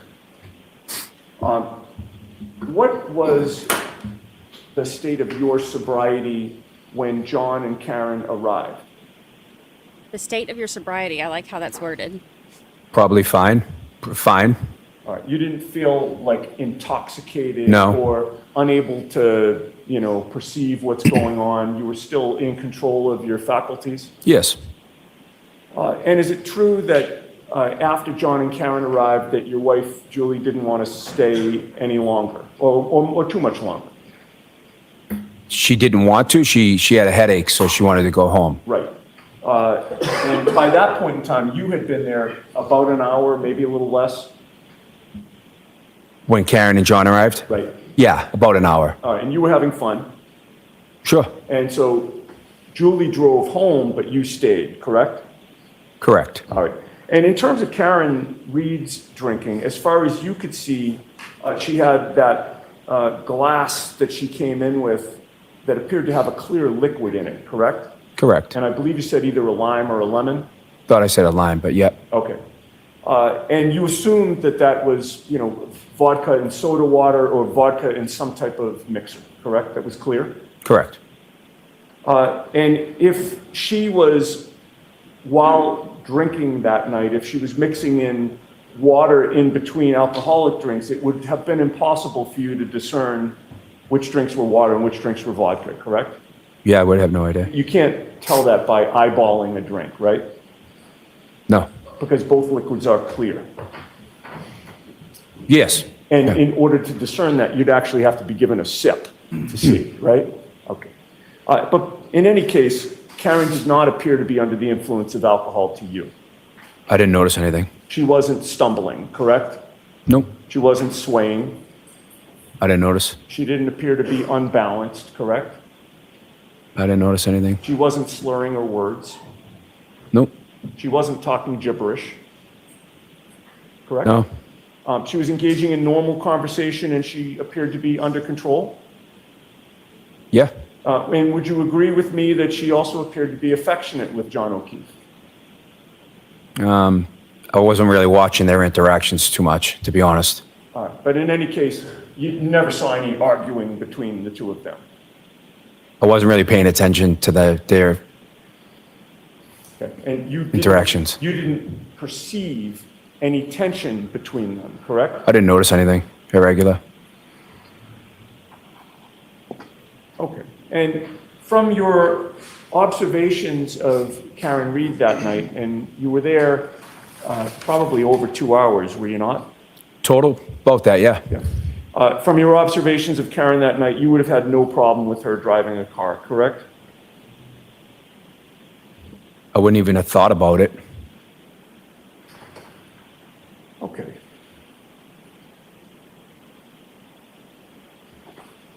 Now, would you agree with me that of the group that you had met out, that you were the last person to leave the waterfall on January 29th of 2022?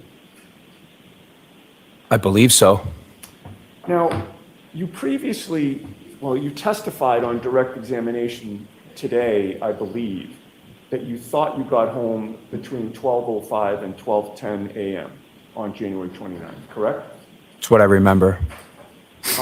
If I suggested to you that you didn't even leave the bar until 12:13 a.m., would you quarrel with that? Would I quarrel with it? Yes. No, I guess not. I mean, All right. And is your memory exhausted as to the precise time that you left the bar? is it exhausted? Right. In other words, do you not remember the precise time that you left the bar that early morning? It's over 2 years ago. I don't know the precise time. Right. That's why I said between 12:05 and 12:10. That answers my question. Thank you. Could we have Exhibit 50, well, with the court's permission, can I publish Exhibit 53? It's a short clip from the waterfall. Sure. I wouldn't know exactly. I mean, you have like an estimate. I wouldn't know exactly.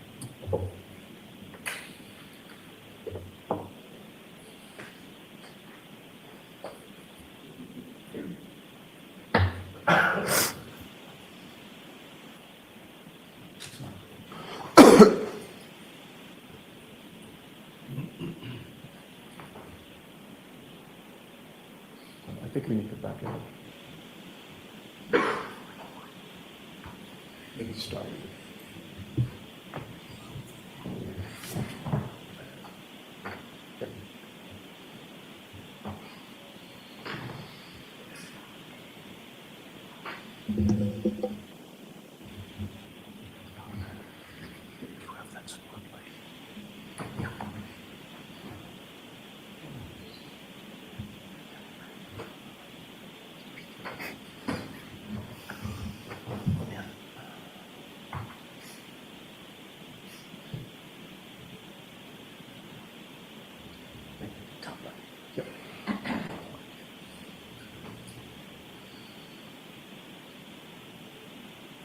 If we could pause it for a second, please. Mr. Albert, you would agree with me this was clearly the end of the night? Sure. The lights are all on at this point? Yes. The bar appears to have largely emptied out? Yes. Okay, continue, please.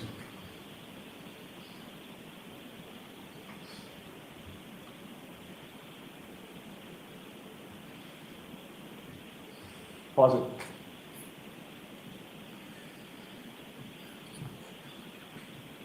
Oh, there we go. My co-counsel is much better at this than I am. Do you know who that person is who's leaving the bar at this point at 12:13 and 43 a.m.? Christina, it might be better without that spotlight. Okay. Can you see it now? That's fine. Yeah. I believe it's me. Continue, please.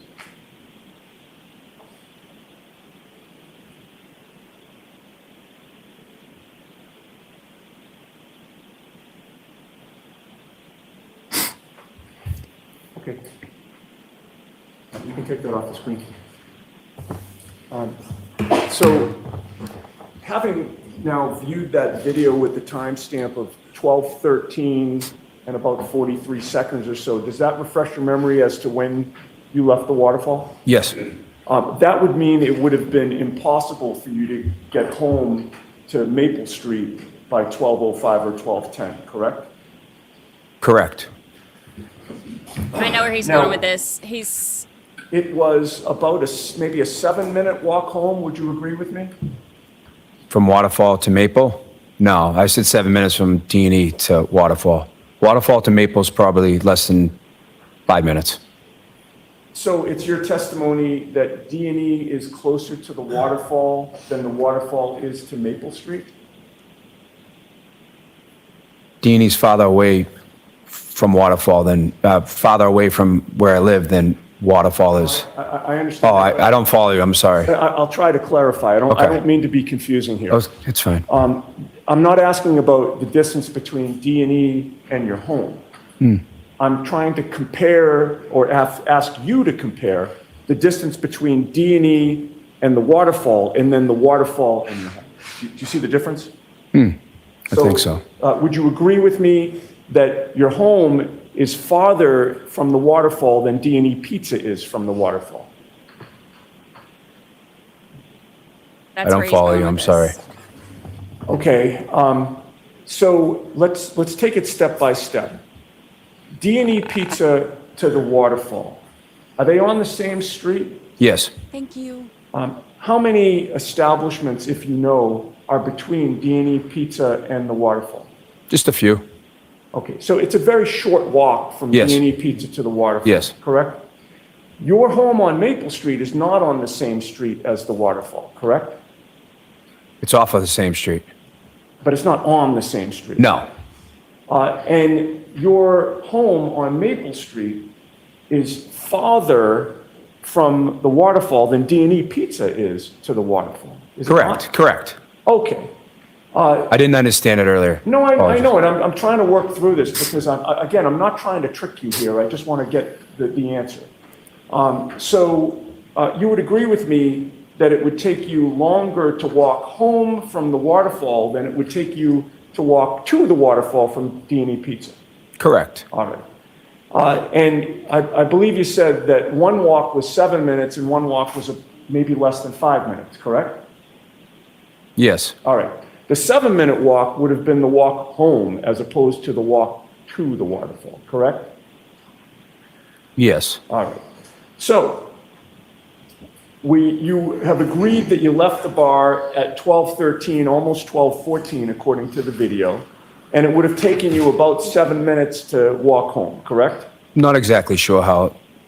I think Can I see Counselor Tepper for just a second, please? I'm so uncomfortable. I'm so uncomfortable. What he's trying to do is he's saying, because during the direct, Chris said that Colin got home about 10 minutes after he did and came in and opened the door and said, good night or whatever. So he's trying to work him through this by showing that the time that he's saying that Colin got home is, because remember, Colin is part of what the defense is saying is like a potential instigation of this fight that's part of their theory. So he's trying to work him through that and show that his times are off to prove that Colin got home later than what they're saying. So if they're showing him leaving the bar at 12:13 and it's a 7-minute walk home, that puts him home at 12:20. 10 minutes after that would be 12:30. And they're saying that Colin left at whatever they said, like 12:15 or whatever. There's been different whatever, but whatever time they're saying that he left right before they got there. So Yannetti is trying to walk them through this to show that those times don't line up, to show that Colin could have been there to support their theory.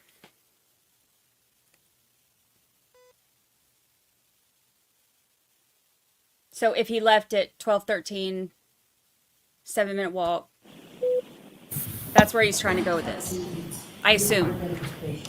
Thank you.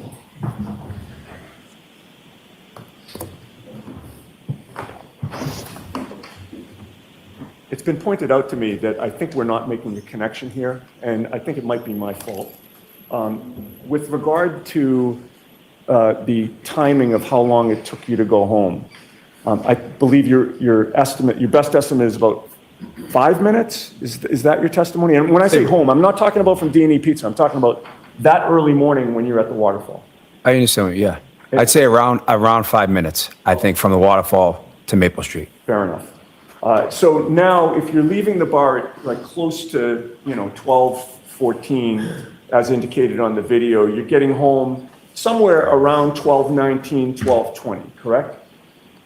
Roughly, yeah. And what were you wearing that night? Blue jeans, sneakers, I think, and a sweatshirt. Khakis. Okay. And it had started to snow by that point. A little bit. So the ground was a little bit either slushy or wet. Not slushy, but could have been wet. Could have been wet. And the snow had not yet started to accumulate, or had it? It didn't start, no. All right.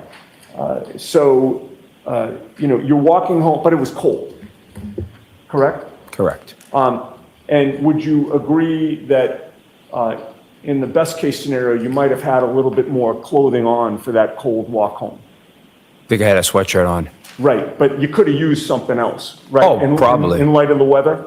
Probably. All right, because you testified that by the time you got home, you were pretty cold, right? Correct. You hadn't, if it had been about a 5-minute walk, that was enough time for you to walk in almost shivering, correct? Sure. And given that there was precipitation, the snow had started, the sweatshirt would absorb the moisture as opposed to repel it, correct? Sure. And so you were wet as well when you walked in, right? Sure. And by that point in time, you were tired, correct? I don't remember if I was tired, but Okay. I don't remember if I was tired at that point. Okay. You had worked all day? Correct. Till late in the day, actually into the evening, correct? Correct. I would have known the answer because I'm always tired. Taking pizzas in and out of a hot oven, Correct. as well as other food that you serve as well, correct? Yep. And you're now, and by the way, you'd had a couple of drinks or a few drinks, whatever it was, at the waterfall, correct? Correct. And you decided not to go to your brother Brian Albert's house, correct? Correct. That was in part because you weren't up for the continued partying at that point, correct? Yeah, I just wanted to go home. Right. And so when you got home, would you agree with me that your first priority would have been getting out of the wet clothes that you were in? Correct. And where would you have done that within your home? In my bedroom. And is this a townhouse? Or is it a freestanding residence? It's a condominium. Condominium? How many floors? There's 3 floors. And your bedroom's on the top floor? Correct. And the entrance is ground level? Correct. When you first entered the home in those wet clothes, where was your wife, Julie? Upstairs in the bedroom. And was she already washed up and ready for bed? She was lying in bed. And where did you go when you walked in the ground level? I went up to the bedroom, All right. took off my clothes, jumped in bed. All right. Do you have a master bath with regard to your bedroom? There's a bathroom, yeah. All right. That would have been where you brushed your teeth But yeah, and washed up? but I did, that's where I would do those things, but I didn't do them. You didn't those do things. either of those things? No. Okay. Did you grab a drink of water before Nope. you went to bed? Nope. All right. So you essentially came home, and I think we agreed it was around 12:20 or so, give or take a minute. Roughly. And you made a beeline for your bedroom. Correct. Did you fall asleep shortly thereafter? Soon after, Within 5 minutes or so? 10 minutes? I started to doze off. I don't know exactly how soon after I fell asleep. All right. Sometime within 5 or 10 minutes, would you say? I would say more like within 15 minutes. 15 minutes, okay.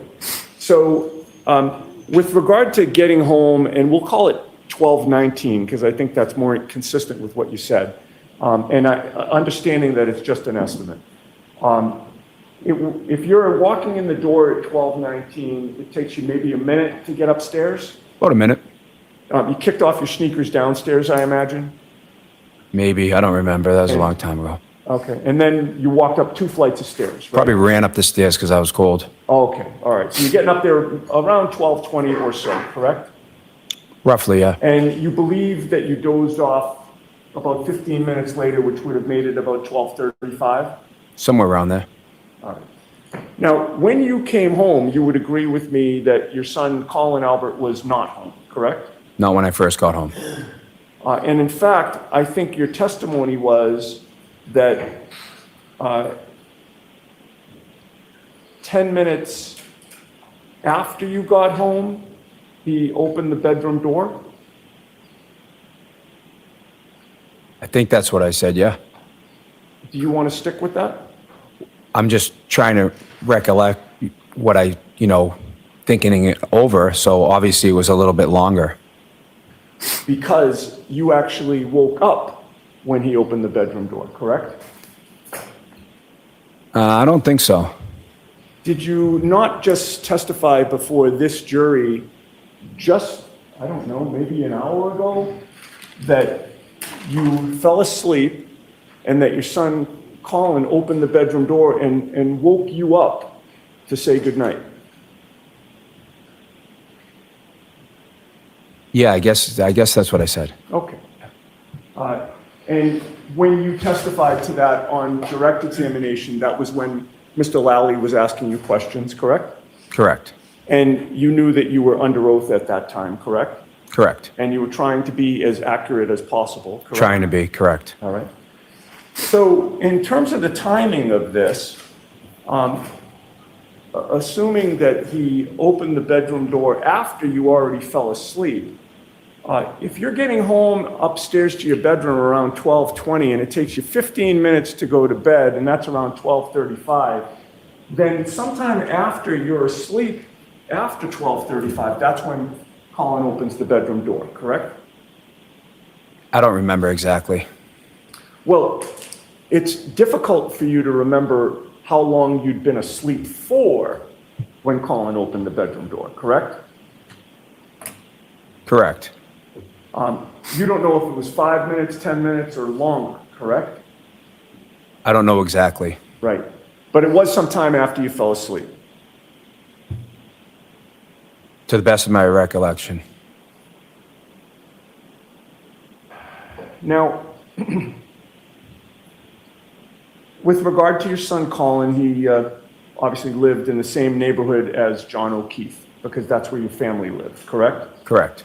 And back in 2022, Colin Albert was 17 years old? Correct. Part of the year. And you knew that, like most teenagers, Colin drank alcohol with his buddies, correct? Correct. Can you explain for the jury who or what is Nebercracker? What is Nebercracker? Yes, Like the character? that's what I'm asking. It's a character in a cartoon called Monster House. And would you agree with me that Nebercracker in the movie Monster House was this kind of old curmudgeon who didn't want anybody on his lawn, correct? The character, yes. He was the get off my lawn guy, correct? In the movie, yeah. What was your nickname and your wife Julie's nickname for John O'Keefe? Mr. Nebercracker.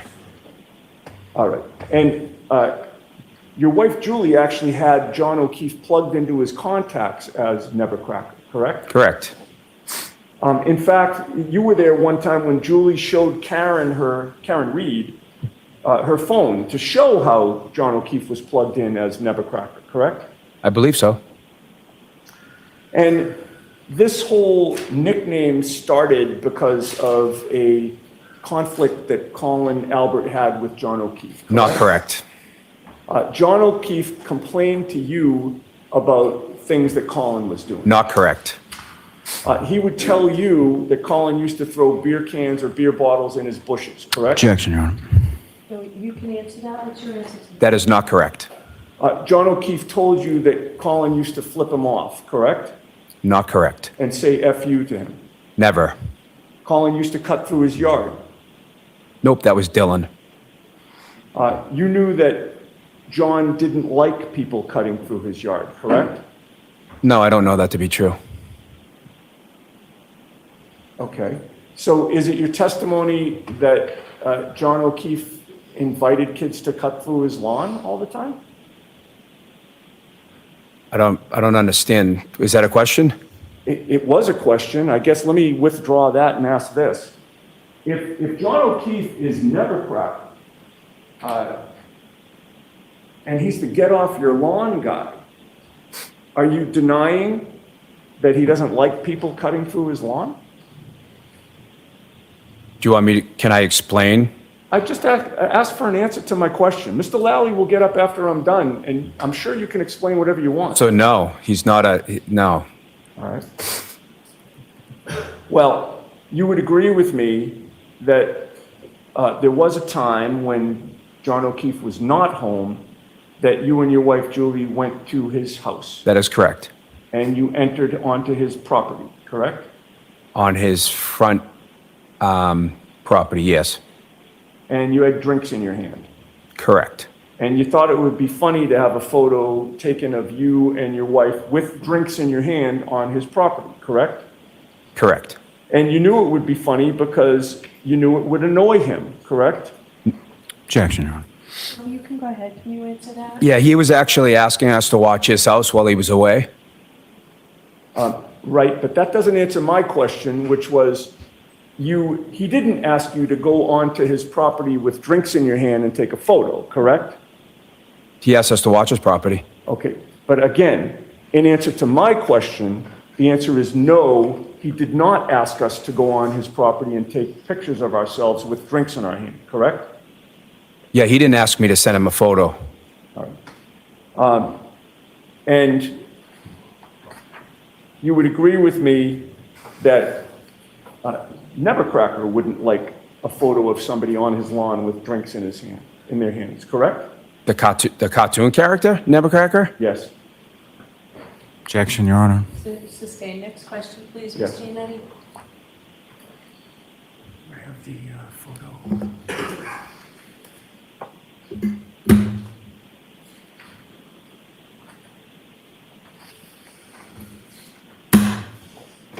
May I approach? Yes.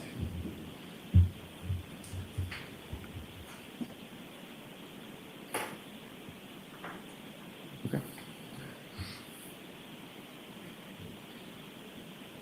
Mr. Albert, I place two photographs before you. If you could take a look at those and tell the jury if you recognize what they depict. I do. What do those photos depict? It's me and my wife straddling John's fence. We're giving a thumbs up in one of them and a smile in another one. Okay. And you say John's fence, so that's actually on John's property, correct? Part of it is, yeah. I mean, I don't know what the easement is from the street to the fence as ownership goes, but yeah. All right. I know the town owns a certain portion of it. Would you agree with me that that photo was taken in April of 2021? I'm not sure when it was taken, but if that's what you have for a date, then it's fine. Okay. Who took that picture?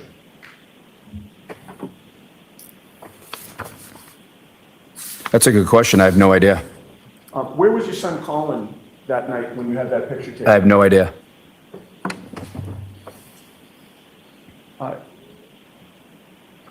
Would you agree with me that you texted those photos, or somebody texted those photos, whether it was you or your wife Julie, to John O'Keefe?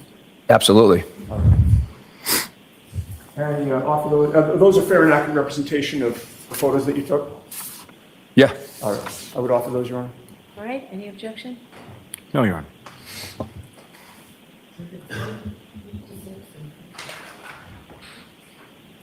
And with the court's permission, may they be published for the jury? Okay. I agree with this. I feel like the photo thing sounds like a joke. It's not, to me, that's not.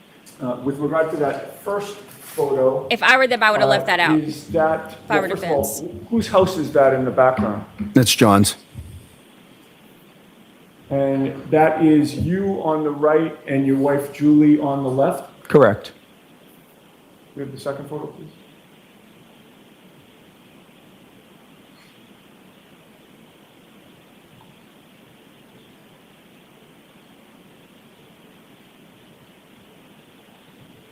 Okay. That is also John's house in the background there? Correct. And again, that's you on the right and Julie on the left, correct? Correct. Okay, we can take that photo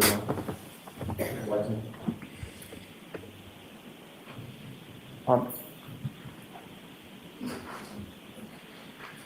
Now, would you agree with me that those photos give some context to the text that you sent him on January 28th when you were trying to get him to come out and you threatened to, quote, fuck up his lawn if he didn't come out that night? What do you mean give context to? Well, in other words, here you are texting him photos of you and your wife on his lawn, correct? Yes. And that's a common theme that explains the January 28th text where you were threatening to fuck up his lawn, correct? Objection, Your Honor.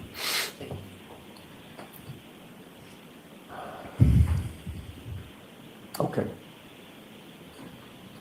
I just have one more area that I want to cover with you, sir.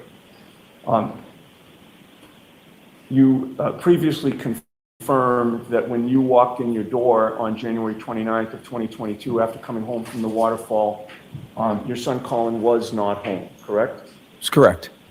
At that time, you had no personal knowledge of where he had been that night, correct? That's correct. Since that time, you know that he was at your brother Brian's house that night, Brian Albert. It's correct. Your old home, correct? Where I grew up, yep. And you knew that address to be 34 Fairview Road. Correct. And you knew that that was the same house outside which John O'Keefe was found dead later that morning, correct? Correct. I may have a moment. Sure.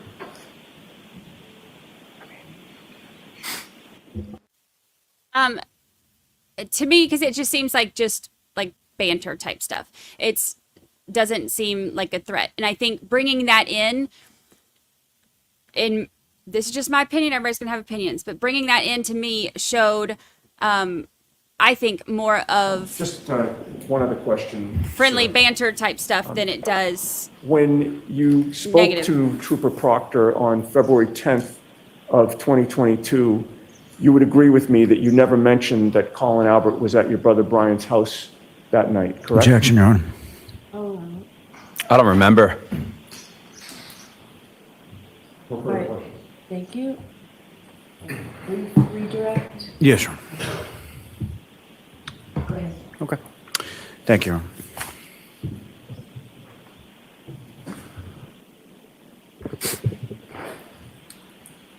Now, Mr. Albert, you were asked some questions about We'll do a poll. being a selectman. Were you a selectman at the time on January 28, 2022? No. About how long after that was it that you became? Sometime in April that the election was over, April, second week in April, maybe? So that photograph that you were shown with respect to yourself and the former Chief Berkowitz of the Canton Police, when was that? It was a fundraiser, so it was probably like 2 or 3 weeks before the election. So January, February, March something, end of March maybe? So well after January 28, 2022? Yes. And you were asked some questions about your brother selling the house. Now, prior to your brother selling the house, you had sold your house, correct? Correct. And why was that? Why was that? Yeah. It just made sense for us. You know, it was just a financial decision. Kids were getting older, is that correct? Yeah. One was in the Navy, Yep. another was about to go to college. Correct. And what, if any, relation did that have to your brother selling the house? So once he found out that I was selling Objection. No, I'm going to allow it. Once he found out I was selling my house, he decided that it might be a good idea for him to sell his house. His kids were getting older. So I gave him my real estate's number, the guy who sold my house. And that selling of the house, was that something that you had discussed with your brother prior to January 28, 2022? Yeah, soon after. Okay, let's move on from that.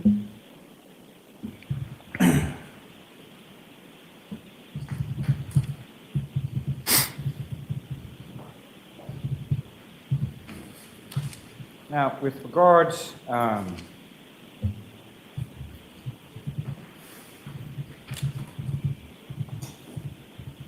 regard to your son Colin when he came home that night, you indicated that it was about 10 minutes after.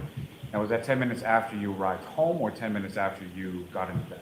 10 minutes after I jumped into bed. Now, with reference to your son Colin, he came home, you saw him that night, correct? When he came home? Yes. Yeah, he just leaned his head in the door. And when he leaned his head in the door, did you, similar to what I had asked you about Mr. O'Keefe, did you observe any sort of injuries or anything like that to his face? No. Saw your son the next day as well? Yes. Did you observe injuries to him at any point None. in time? And you mentioned that you went over to your brother Brian Albert's house and both he and Mr. Higgins were there, correct? Correct. As far as your interactions with both Brian Albert and Brian Higgins that following day, what, if any, injuries did you observe on them that night? None. Now, with regard to the Nevercracker, what was sort of the origination of that? It's a joke. It's so my son Dylan, who is my littlest one, he was cutting across John's lawn one day, coming home from the school, walking. This was before John had a fence that went this way, like on Pleasant Street. So it would just cut off like a couple of minutes. He ran across John's lawn one day. This is my littlest son, who I don't even know at the time. He might have been like 9, 10. I'm not sure exactly how old he was. And John yelled something to him, "Hey, kid, get off my lawn." So John was just making a joke. So Dylan got scared. He ran home and told my wife, Julie, and then Julie in turn called, called Jen maybe and said, "Hey, John just yelled at Dylan." And I think Jen reached out to John, and John felt terrible. And John came down the street. John asked what kind of candy Dylan liked, and John brought Dylan a bag of candy and just said, "Hey, I was just kidding." It was just, so from that point on, we called him Mr. Nevercracker, and it was a joke between John. John thought it was funny. And Now, as far as those photographs that you indicated that you took on his fence, Yeah. sent to him when he was away, is that correct? correct. And that was after he'd asked you to watch his house Yeah. while he was away? Yeah. And how did he respond to those photographs? He thought it was hilarious. We actually showed him, other people, the photo too. They thought it was funny. All right, we're going to wrap it up, Mr. Allen. One last question, Your Honor. So after you sent the text message as far as to come over here and then made the reference to his lawn, Mr. O'Keefe then came over to the lawn? Yeah, he came over after. Nothing further. Nothing Quick further. reject. All right, you are all set, Mr. Albert. And Thank you. Jurors, we're going to take a recess. It's not going, Mr. Albert, just sit in there and let the jurors go first. It's not going to be too long because I'm going to end around 12. If the witness would just stay where you Yeah, are. please Thank stay you. there. Sorry, So sorry. That's okay. So- Jurors, if you'd fold your notebooks, please. Oh, we're ending at 12:30 today, she All said. right, here we go. So call about a 10-minute break, 'cause I want to get more testimony. We're ending at 12:30, she said. Actually, that works out good for me because I get to the hospital quicker. Okay, so I see that chat is kind of split, almost 50-50 on how you felt about that. I see some of you say that you felt like that he was taunting John, because I know that he's OCD about his, that was the OCD about his yard or whatever. And then some are saying, you know, they feel like it was joking. To me, I think if I were the defense attorney, I would have focused on the timing and stuff like that he went through. But and this is just me, to me, I would have left the picture stuff out because it looked to me like joking. And the jury can interpret this different ways too, because, you know, if they are thinking, okay, this is, you know, this is a credible witness, then they could look at this as, you know, oh, well, John trusted him to watch his house and they had this kind of, you know, banter back and forth relationship. Although he did say that he didn't have John's number before that night, but whatever. But so they could, you know, look at it that way. And then I see, because I know things are split in chat, but I can see where it's, or some of y'all are saying that it's taunting. But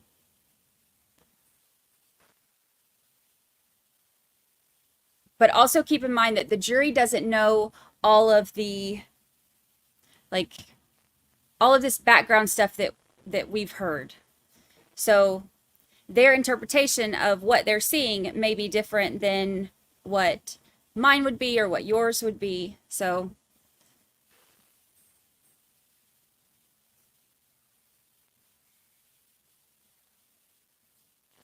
I can't yell at people to get off my lawn. My lawn is public property.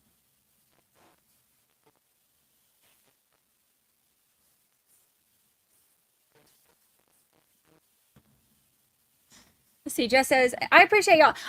This is what I love about y'all. I love that our chat is so split on what they see with this, but nobody is hollering at anybody, and by hollering, I mean typing in all caps. And nobody's being I love that everybody can. I love how y'all are able to discuss things. I wish that the rest of these internet streets were more like this. Jess says, I can see it as being friendly banter, but also irritating to John. John O'Keefe probably did feel bad about scaring the kid, etc., but also didn't want kids running through his yard. Yeah, I get it. Like, I mean, you know, I have, like I said, I can't really say anything about my yard, but, and then before that I didn't have a yard people could run through. I had like fences and stuff. So I've never had to deal with it, but I do know how particular, you know, some of my family is. So I could see them getting, you know, getting mad about it. Actually, I used to cut through Mr. Cowan's pasture and he would get pissed. So, but if I didn't cut through his pasture to get to my friend's house, then, and I had to walk the street, it would be way too, like, there's no way to walk the street to get there. So I'd cut through his back pasture and through the hunting field. It's the only way to get there. Let's see. Sometimes a joke is not one when carried on too long, in my honest opinion. Yeah. Maybe that was the last straw for him.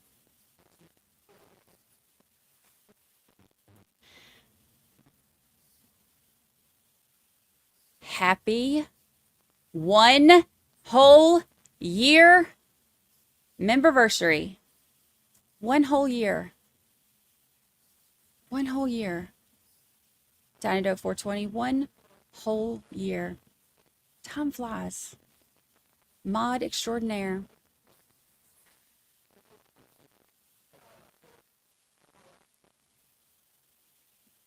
Can we get a feed of the lawn? Yes. Yes. I will give that to you. It's better than watching the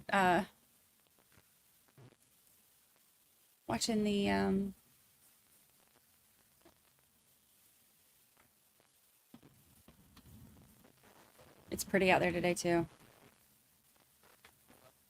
It makes it really hard to be in here when it's like that outside.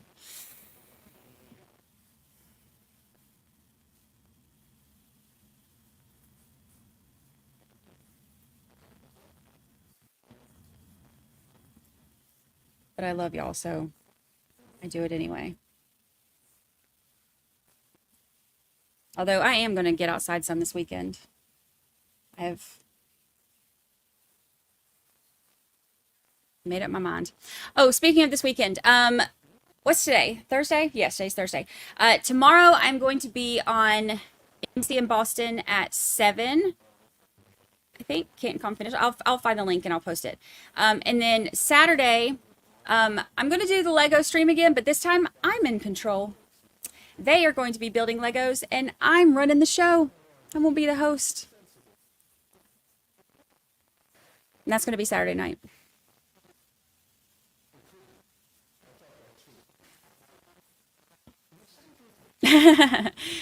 Brian and Jill said, "You've raised a strike, Brandi. I don't like to be in trouble with the mods." Our mods do a great job.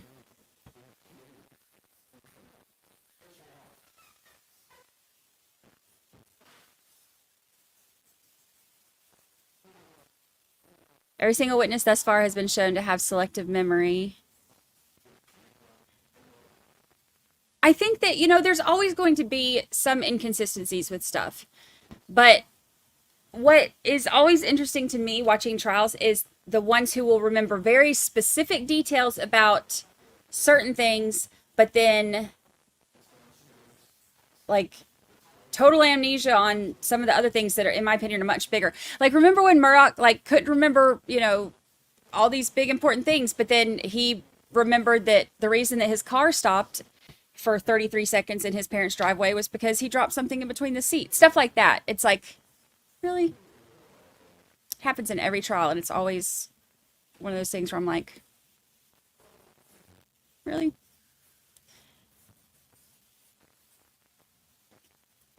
Get in the car. Love your kids' comedy hour. Get in the car. Get. Thank you for the super chat. Thank you, thank you. Thank you, thank you. Get in the car. Rick James says, frenemies exist. You can be polite with polite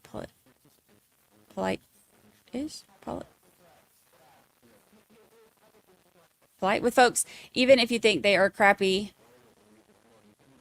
especially when you know they are running for select board.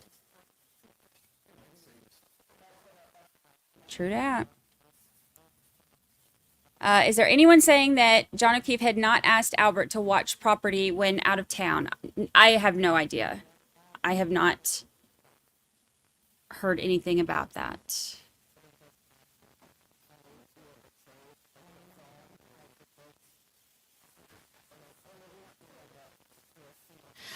This is our sand. We are known for our white sandy beaches. It is not snow. No snow.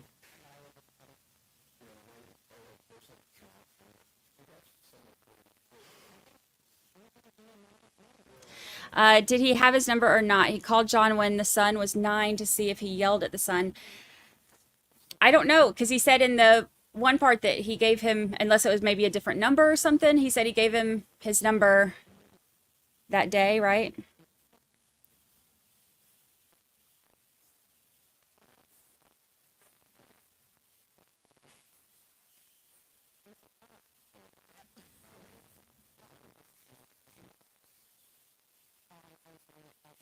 If Chris didn't have John's number, how did he text those pics to him? And how did John O'Keefe ask him to watch the house? I know that they were, they lived on the same street, But I thought the same thing, unless like Julie sent them or something. I don't know. They were very unclear about that. I think that he was showing that they were joking, but that Colin trashing his yard wasn't in the same vein. Yeah, that I could see that.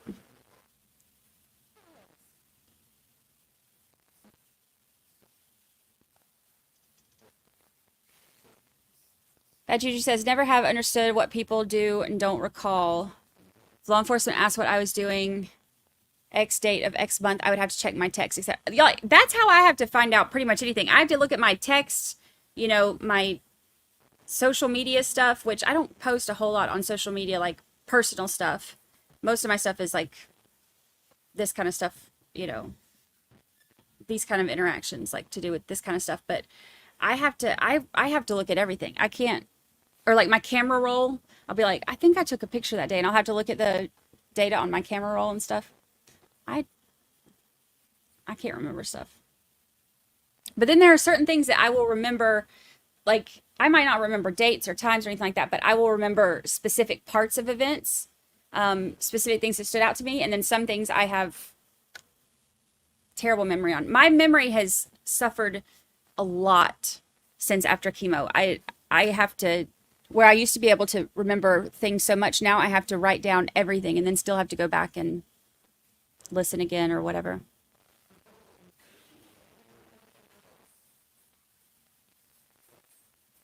Also, Colin could have taken it more seriously than his parents and just being a jerk teenager, had a grudge against John.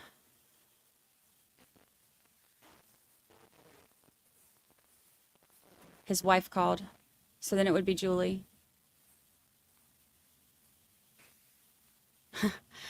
While watching a sand volleyball game in your area, my daughter asked why it was snowing. It does look like snow. I love it though. I love the white sand. It is very hard to walk in, and it will burn the bejesus out of your feet, but it is really pretty.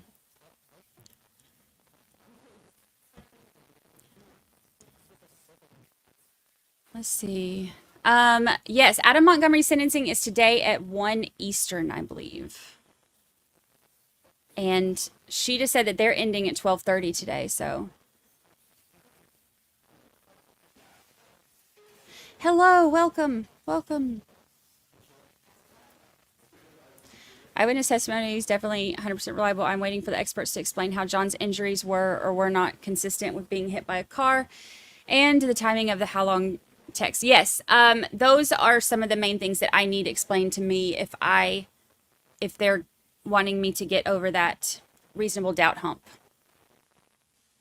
All right, I'm going to end the poll. Let's do one more poll. This is, speaking of the reasonable doubt hump, let's do this because I am curious about this, especially since we have such a split audience on stuff. What is the main, I hate to use the word hump, but we're going to stick with it. We'll say hurdle. That sounds like hump. What is the main hurdle preventing you from beyond reasonable doubt? Okay, the 227 search would be one. This is like the main thing that you would have to, that they would have to be able to explain for you to get beyond, to think that she is guilty beyond reasonable doubt. And it could be more than one, it could be all of them, but I mean like the main one, the main thing that, for those of you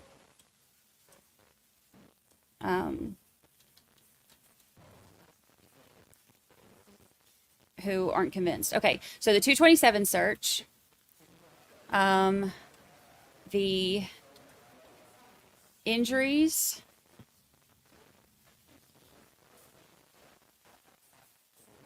what else? The damage to the car.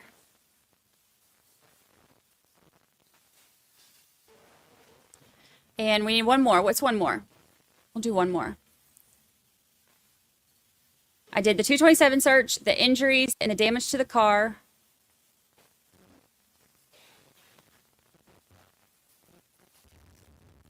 We'll do lack of blood would go with injuries. Oh, lucky the snowplow driver. Okay, we'll do that. Lucky snow plow driver. Okay. I'm going to do a poll. What's the main one? The main thing that they would have to explain to you to make sense in order for you to get over that reasonable doubt hump. Obviously, right now, we're still very early in the trial. So what we have seen so far has not gone well for the prosecution.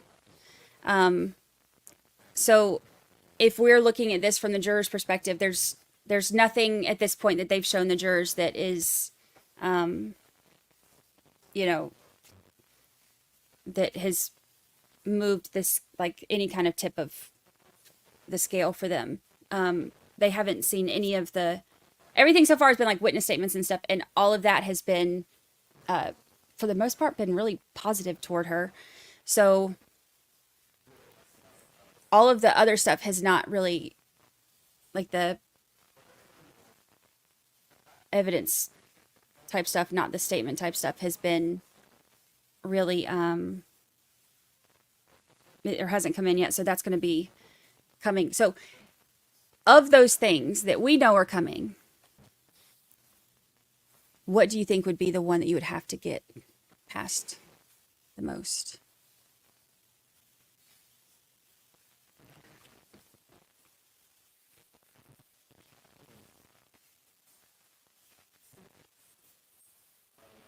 Penelope Van says, I think the Alberts think they can do whatever they want in this town. Colin is like another Paul Murdoch. You know, it's funny you say that, because when I started researching this last year, I was trying to explain this to people, and that's how I described it. I was like, it's kind of like a Boston Murdoch situation where like the family is, like small community where like the family has like powerful ties and they kind of know everybody.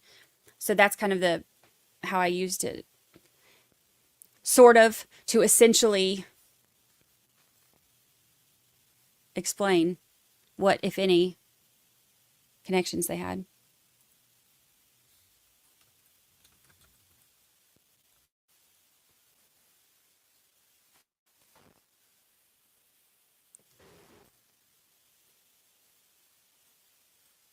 Don't forget that Yannetti asked who took the picture. He didn't remember that, did he?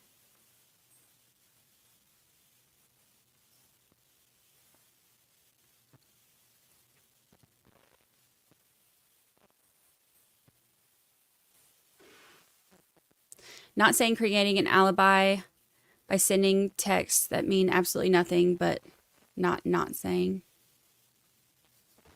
Good morning, good morning.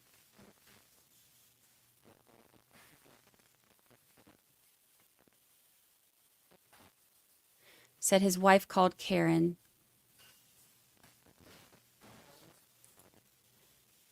Beth Henderson, thank you for the super sticker. Thank you, thank you. Thank you, thank you. I appreciate it.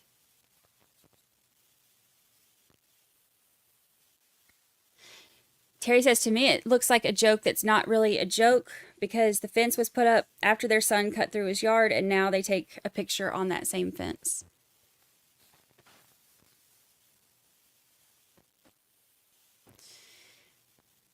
Melanie says, I have no memory from my thyroid cancer and fibro. I forget everything. I have a lot of trouble with my memory now, which is kind of how I got into this. I needed to like keep my brain activated to try to like help with that, because I have suffered so much since chemo and radiation. My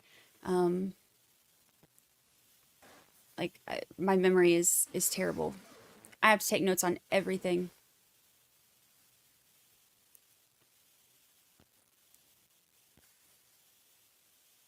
When did the last witness say he got John's number? He said, did he say that day when they came into the pizza place?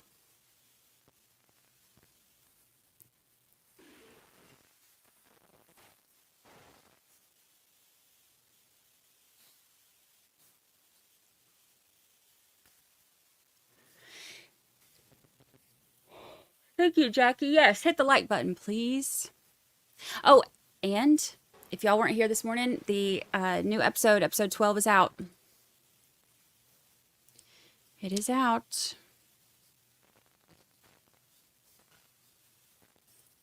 Sunshine State of Mind says, injuries and taillight pieces are my hurdle. It's big ones. Dana, Simon, thank you for the super sticker. Thank you, thank you. Thank you so much.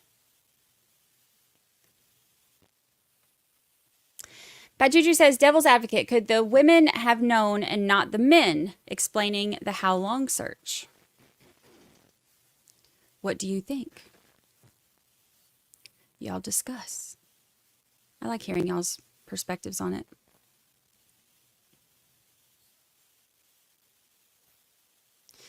Kaylee May says the injuries are not consistent with an automobile pedestrian accident.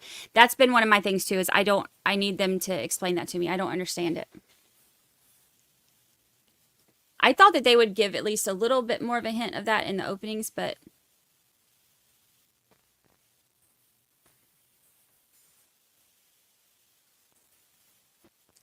no such luck. Oh, I'm further behind on chat than I thought. I was just sitting here reading y'all stuff, and then I realized this is from further back than I realized. Mildred, thank you so much. Thank you. Buy yourself a nice treat after your scan. Thank you. I'm going to get some pizza. Let's talk about pizza this morning. Did his shirt have tears on it? Yeah, in the discovery list, there are swabs that were taken from the tears. It was like tear 1, tear 2, tear 3. I think there was like 9 of them or something, that 9 swabs that were taken from there. So yes, we just haven't. I know one of the first responders said that. Didn't one of the first responders say there were no tears or something? But of course, Katie said that he was wearing a zip-up jacket, and then Nuttall said that he was wearing a big, heavy jacket. So, I mean, all of that was, there were a few inconsistencies, which is not surprising given, it being so long ago. That's why everything needs to be on reports.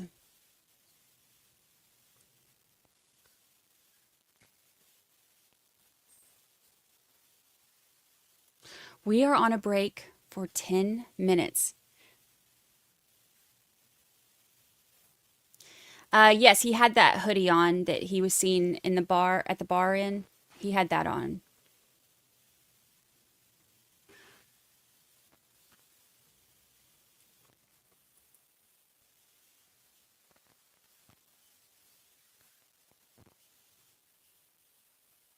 The Commonwealth is saying that John O'Keefe was knelt over and only hit his... Okay, but here's the thing. If he was if he was bent over and she had to drive 62 feet in reverse to hit him, how would he still, you ever seen that, what is it, Austin Powers, where the guy's about to, I can't remember, is it Fat Bastard or something? I don't know. Anyway, he's about to, it shows the scene and he's about to run over him in the big forklift or something, and he's like, ah! And then it pans out and it shows how far away he is.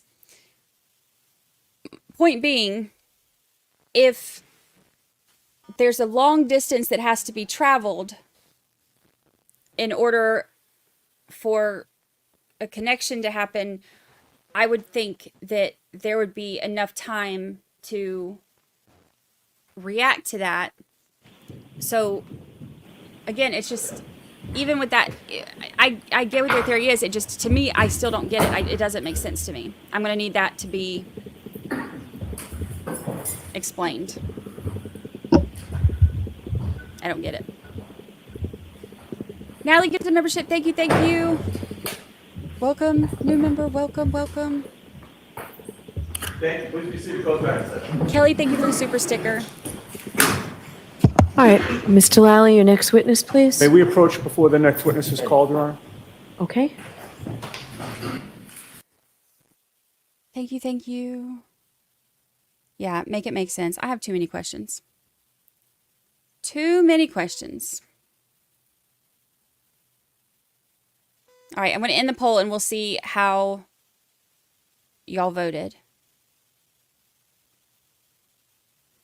All right, so the main thing that y'all need to have understanding of to get over the reasonable doubt hurdle is injuries at 52%, damage to the car at 20%, the search at 19%, and then Lucky, the snowplow driver, at 7%. All right, so Mr. Lally, who's your next witness? We'll call Miss Julie Albert to the stand. Okay. Here we go.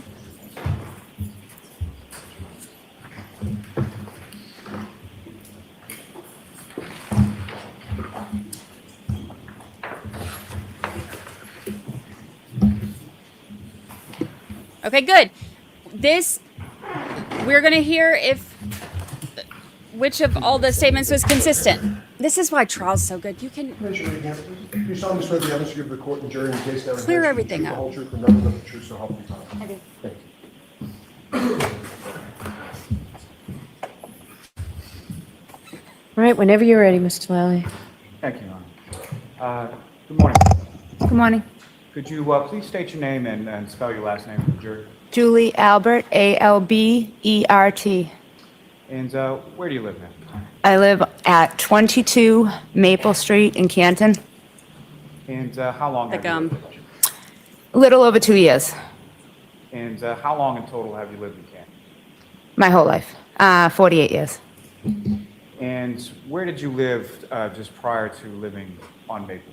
I lived at 7 Meadows Avenue in Canton. And how long a period of time did you live at 7 Meadows Avenue? 15 plus 20 years, about 20 years. And do you have kids? Yes, I have 3 boys. And are you married? Yes, I am. And what's your husband's name? Christopher Albert. And your 3 boys, how old are you? My oldest, Christopher, is 25. My second son, Colin, is 20. And my youngest son, Dylan, is 16. And do each of them, where do they live? Do they live with you? They all live with me, yes. And your husband, does he work? Yes. What does he do? He owns a restaurant in Canton, What's the name of the restaurant? D&E Pizza, And where is that located? 618 Washington Street. Now, when you lived on Meadows Avenue, can you describe for the jury sort of, if you know, about how many houses are on Meadows? I would say maybe 8 on each side. And Meadows comes out to a main road, is that correct? Yes, Pleasant Street. And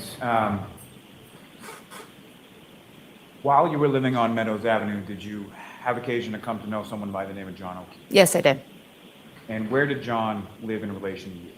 John's house was at the top of the street, and there was 2 houses between John's house and my house. And if you recall, about how long have you known John O'Keefe, or when did he move into Meadows? I think he moved in 2017-ish, maybe. And I've probably known him since maybe 2019. And how would you describe sort of your relationship with John O'Keefe? We were friendly. We were neighbors. You know, I'd see him all the time coming in and out of the street, and because he's at the top of the street when I pulled out of the street. And we were friendly. And in addition to you knowing Mr. O'Keefe, were there other sort of people that knew you that also knew him? Yes, yes. Who were some of those people? Well, I knew John through Jennifer McCabe. And who is Jennifer McCabe? She's one of my closest friends. Now, you knew that John had 2 children that he was guardian for? Yes. And you were familiar with both his niece and his nephew? Yes. Now, at some point through Mr. O'Keefe, did you come to know somebody by the name of Karen Reed? Yes. When about was it that you met Ms. Reed?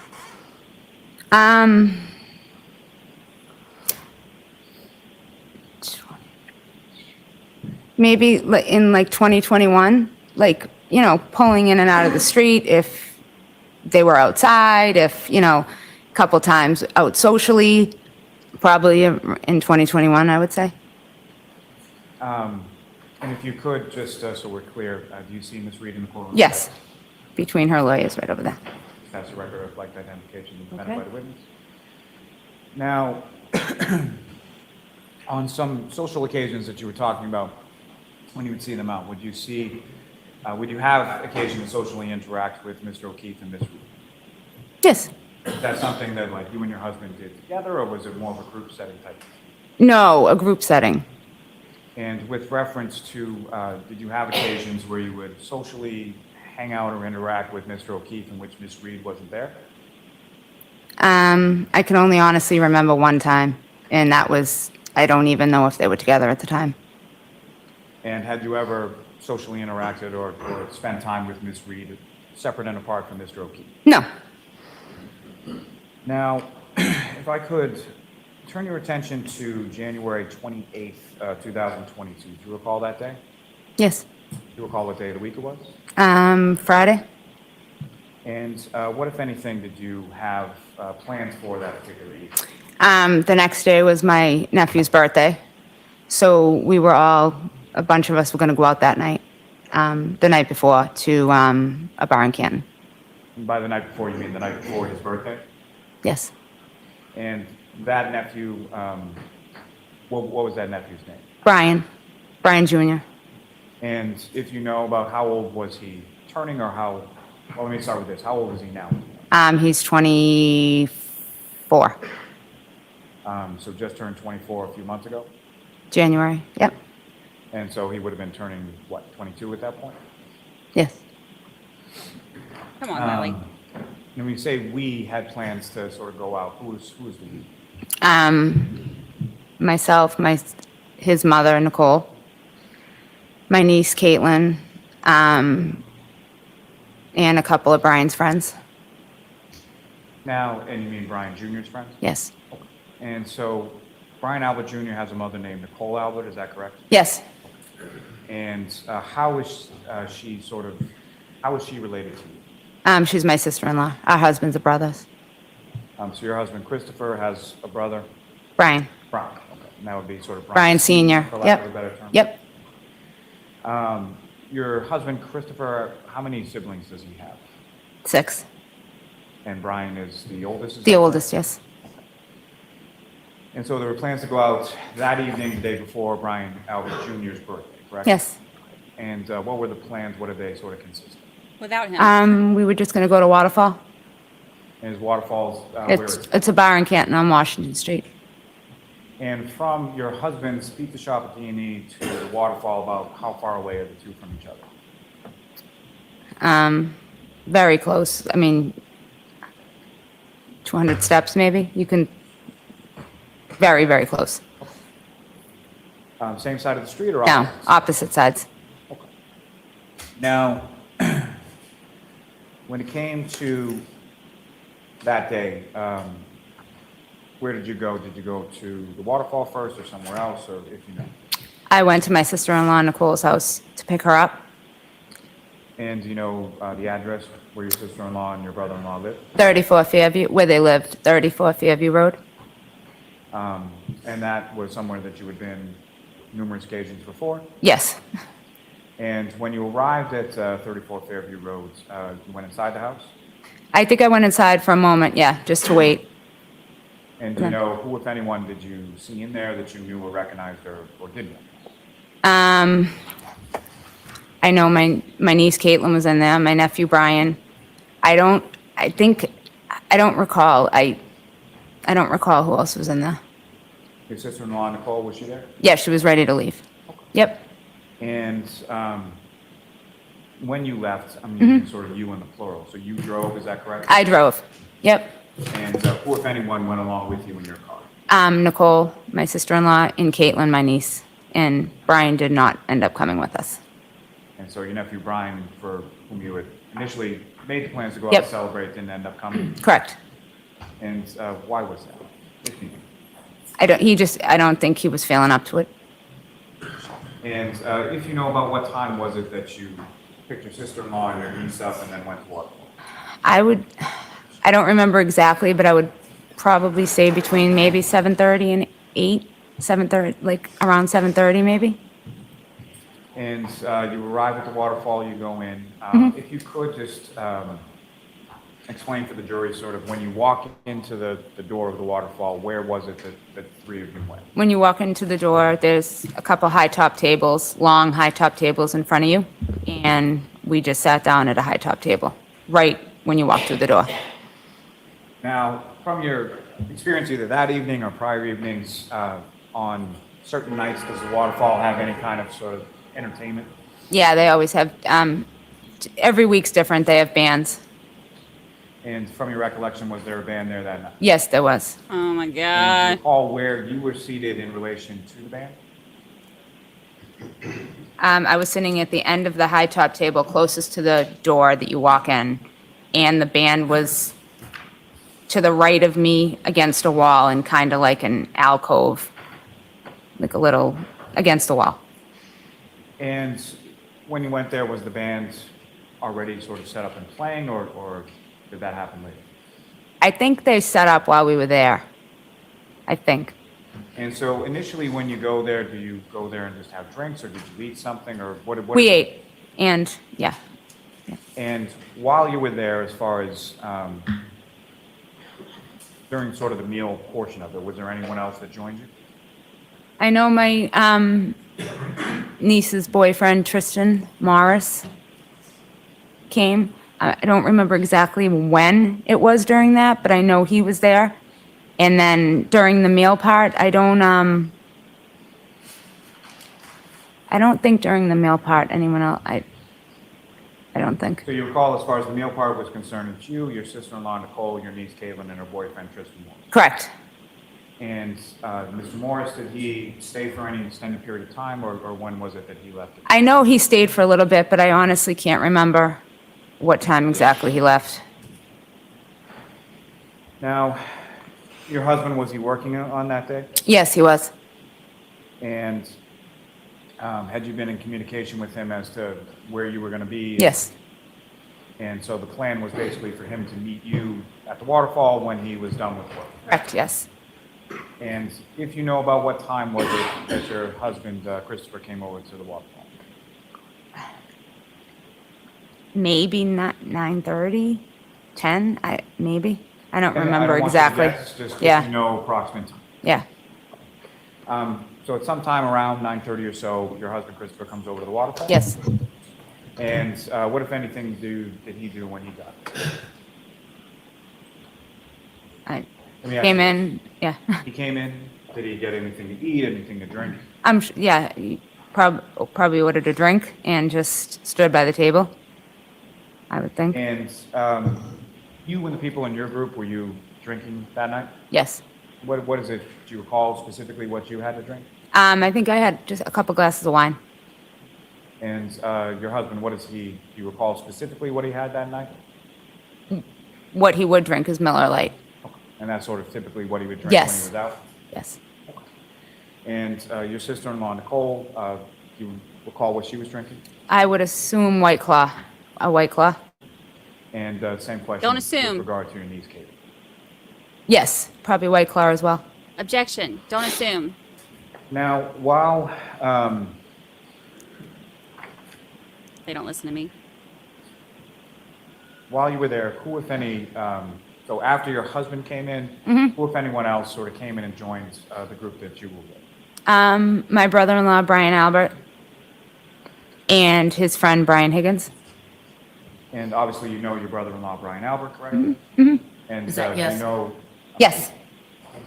Thank you, Michael. You just have to answer obviously. So, did you know Mr. Higgins as well? Yes. And how did you know Mr. Higgins? I just know him from being friends with my brother-in-law. So you knew him just sort of through your brother-in-law, Brian, is that correct? Yeah. Okay. Yes. And do you know when they arrived in relation to when your husband, Christopher, arrived? I don't recall. But some point after, correct? Yes. Then after they arrived, who, if anyone else, do you recall sort of arriving and joining in your group? Jennifer McCabe and Matt McCabe. And there was a couple, I don't even know their name, Colakitis. They arrived. I don't know their first names. And John and Karen arrived shortly after that. And just so we can clear up people, as far as Jennifer McCabe, you've already mentioned her, and Matthew, was that her husband? Yes. And the other couple that you were talking about, or sort of guessing their names, had you ever met them before? No. Nope. Not anybody that you're particularly friends with or anything like that? No. I know them, who they are, from seeing them maybe at a sporting event or something, but I've never been introduced to them. And when you say sort of sporting events in relation to what? If they were at like a basketball game and I was at a game, like I've just seen them around. I'm assuming probably sporting events, probably a basketball game. And I'm sure it's pretty well understood, but I just want to clarify. So when you say sporting events, these are kids' sporting events? Kids' sporting events, yes. And so which kids' sporting events would you be at that you would see this couple that you didn't know? Your kids or somebody else? No, Jennifer McCabe's kids. Okay. So you would go to sporting events for Jennifer McCabe's kids and see this couple? Yes. And if you know about how long after this Brian Albert and Mr. Higgins arrived, did the McCabe's and this other couple arrive? I don't remember exactly. But after Mr. Albert and Mr. Higgins, correct? Correct. Now then, you mentioned Mr. O'Keefe and Ms. Reed came in at some point as well? So you have to make sure you say yes or no, okay? And the other thing you say, I assume or I guess, don't answer. If you don't know, you don't. Okay. And if you know, about what time was it that Mr. O'Keefe and Ms. Reed came? Before 11 o'clock? No, I'm just going to put on that silence.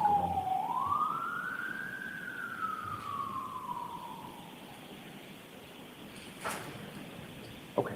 And with reference to when Mr. O'Keefe and the defendant, Ms. Reed, came into the waterfall, where were you in relation to sort of the high top table that you were describing? I was at the top of the high top table closest to the door.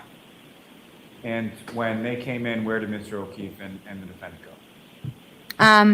John walked in and said hello and kept on walking, I think, to the bar. And Karen came in and stopped at the table to talk for a minute.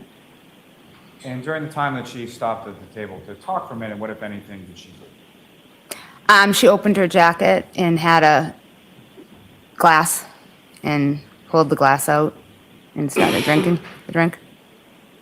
And as far as the drink in the glass, what, if anything, did you observe as far as color or anything like that? Clear. And the glass that she had, could you see, so the clear liquid inside it, how much of the glass was full of that? I don't recall. And she placed it on the table, is that correct? Yes. And what was your reaction to that? I think I laughed and said, made a comment like, you're crazy or something, just because she walked in with the glass.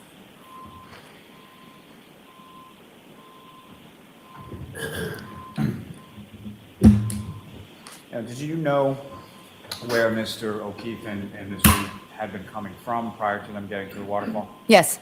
And where were they coming from? CF McCarthy's. You're familiar with that establishment as well? Yes. And where is that in relation to the waterfall?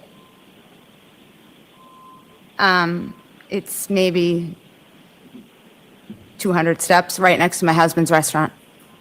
So on the same side of Opposite Washington side. Street? Opposite side.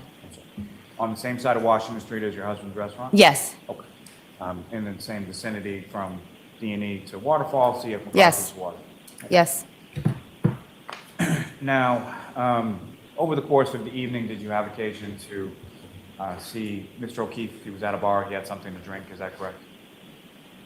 Can you repeat that? Sure. Over the course of the evening, did you have occasion to observe what, if anything, Mr. O'Keefe was drinking? No, I don't believe. I left very shortly after they got there. And so, You left fairly shortly after they arrived? Yes, Okay. And if you know about how much time are we talking? maybe 10, 15 minutes. And why is it that you left? I had a terrible migraine. From the band being so close? Yes, And when you left, where did you go? home. And when you got home, as far as your children on that evening, who was home, who was out, if you know? My youngest son was home, and my oldest son didn't live at home. He lived in California at the time. And my middle son was not home.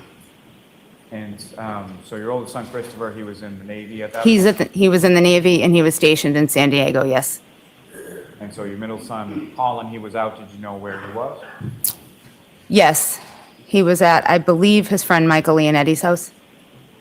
And at some point, did you learn that Colin had gone from that person's house to somewhere else? Yes, Is this him communicating with you? yes, And that other place that he went to, do you know where that was? yes. My brother and sister-in-laws, Nicole and Brian Albert's house on Fairview Road.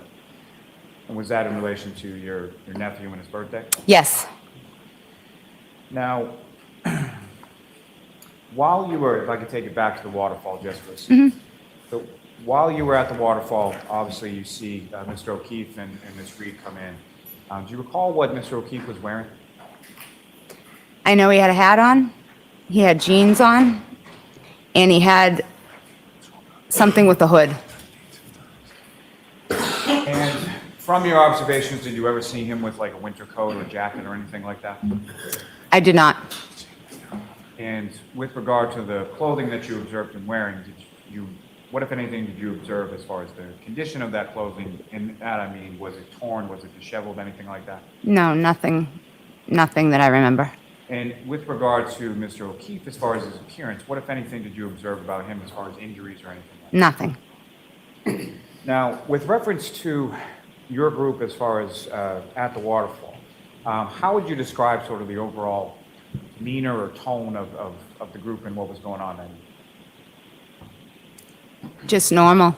I thought it was just normal. Sitting listening to a band.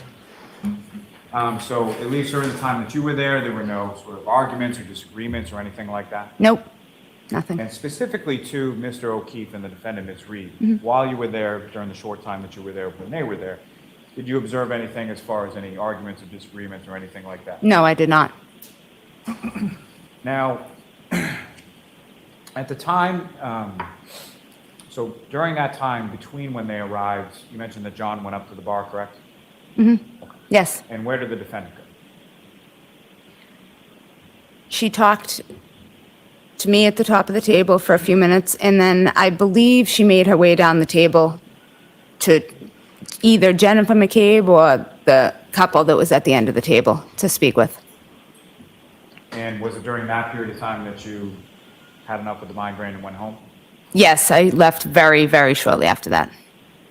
Now, during the time that you were there and you were speaking with the defendant down sort of your end of the table, what, if anything, was discussed as far as sort of where to go, what to do after the waterfall?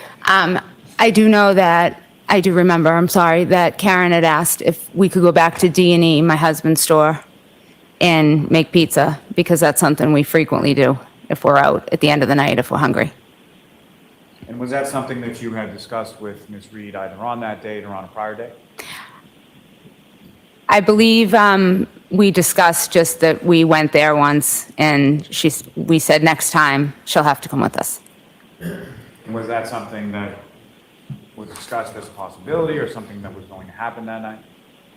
I think right away, I just wasn't going to do that because I wasn't feeling well, and I think I might have said talk to Chris because I wasn't going to do it. And is that something that she mentioned over the course of that evening, once, more than once, or something else? Just once to me.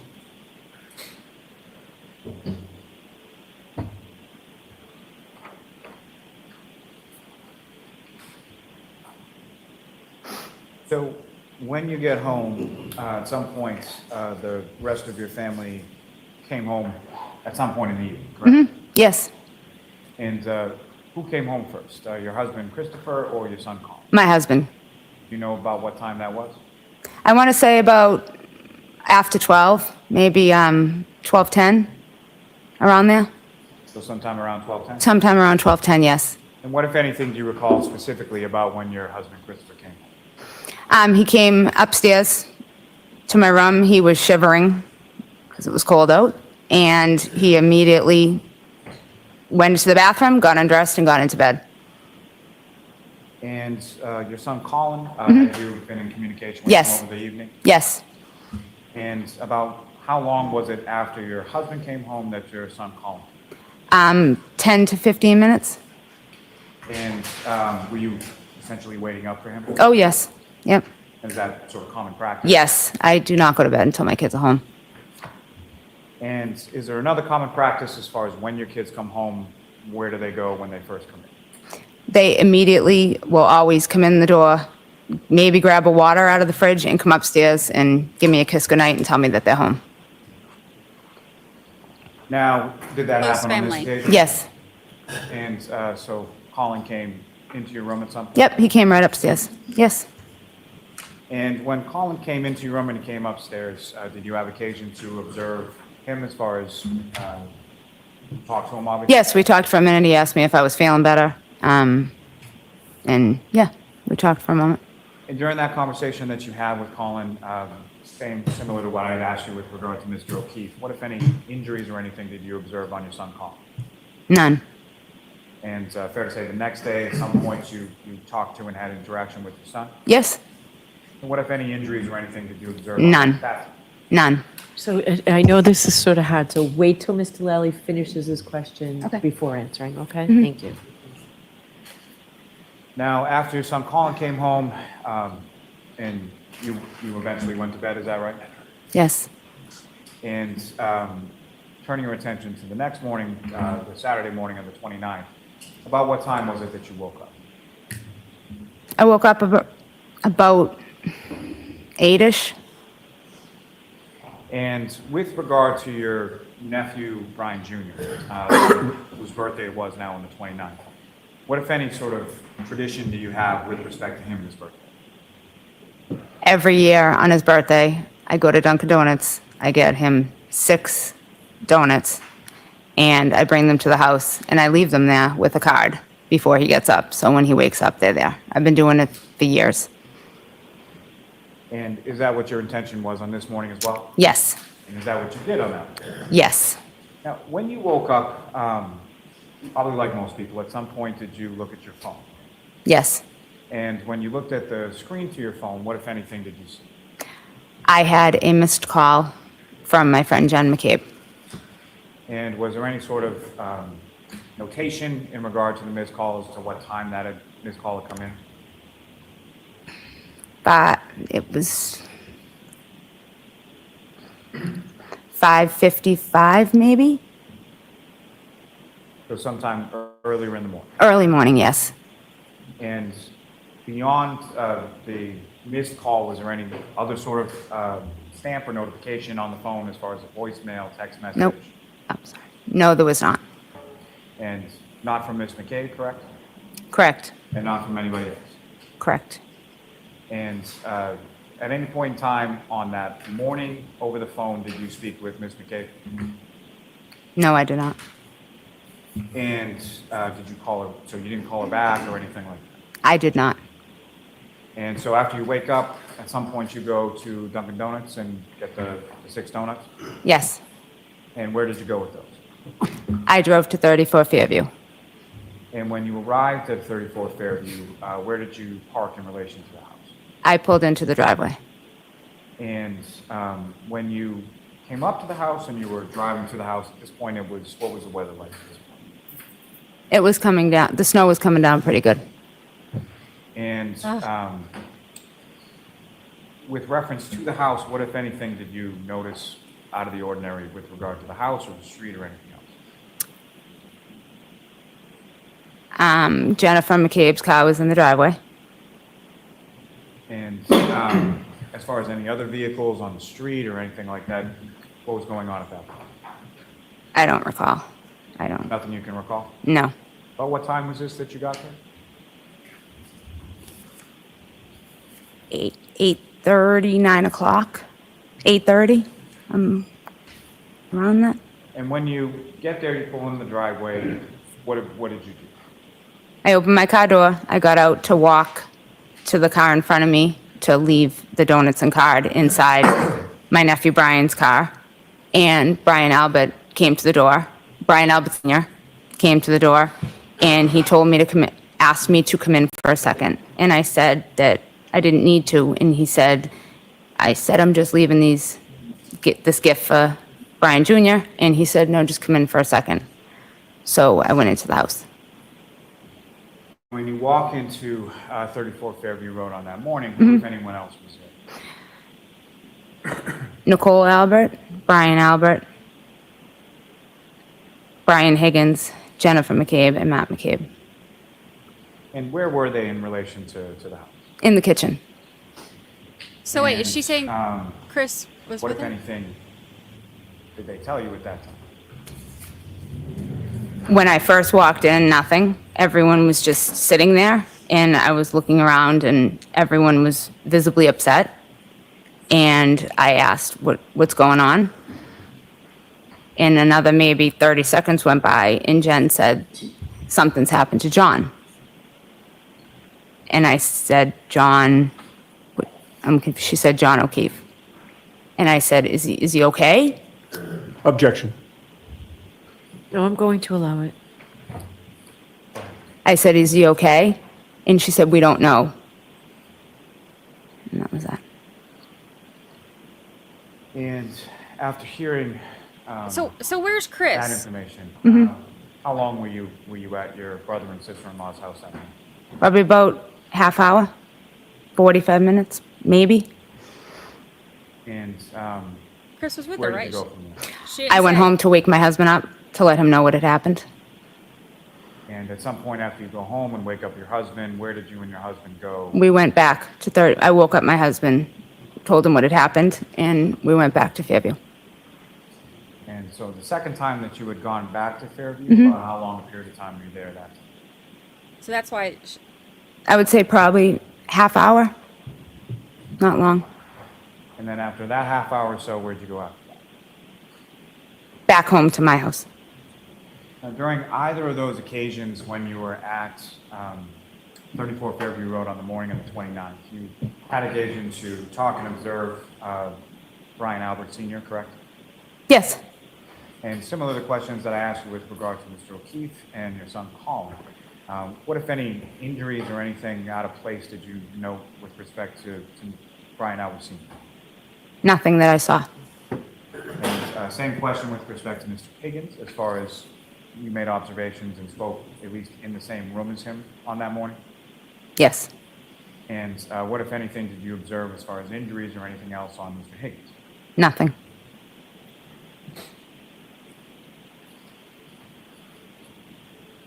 Now, when you woke up your husband that next morning, your other two sons, being Colin and Dylan, they were at home still? Yes, they were at home still asleep. And with regard to when you went to Fairview, came back with your husband, went back to Fairview, and then came back again, were they still asleep? I don't remember. You recall, well, let me put it this way. As far as your sons, did either of your sons come back with you to Fairview Road that day? No, they did not. And do you recall whether or not either Colin or Dylan was awake when you left the second time to go to Fairview? I don't.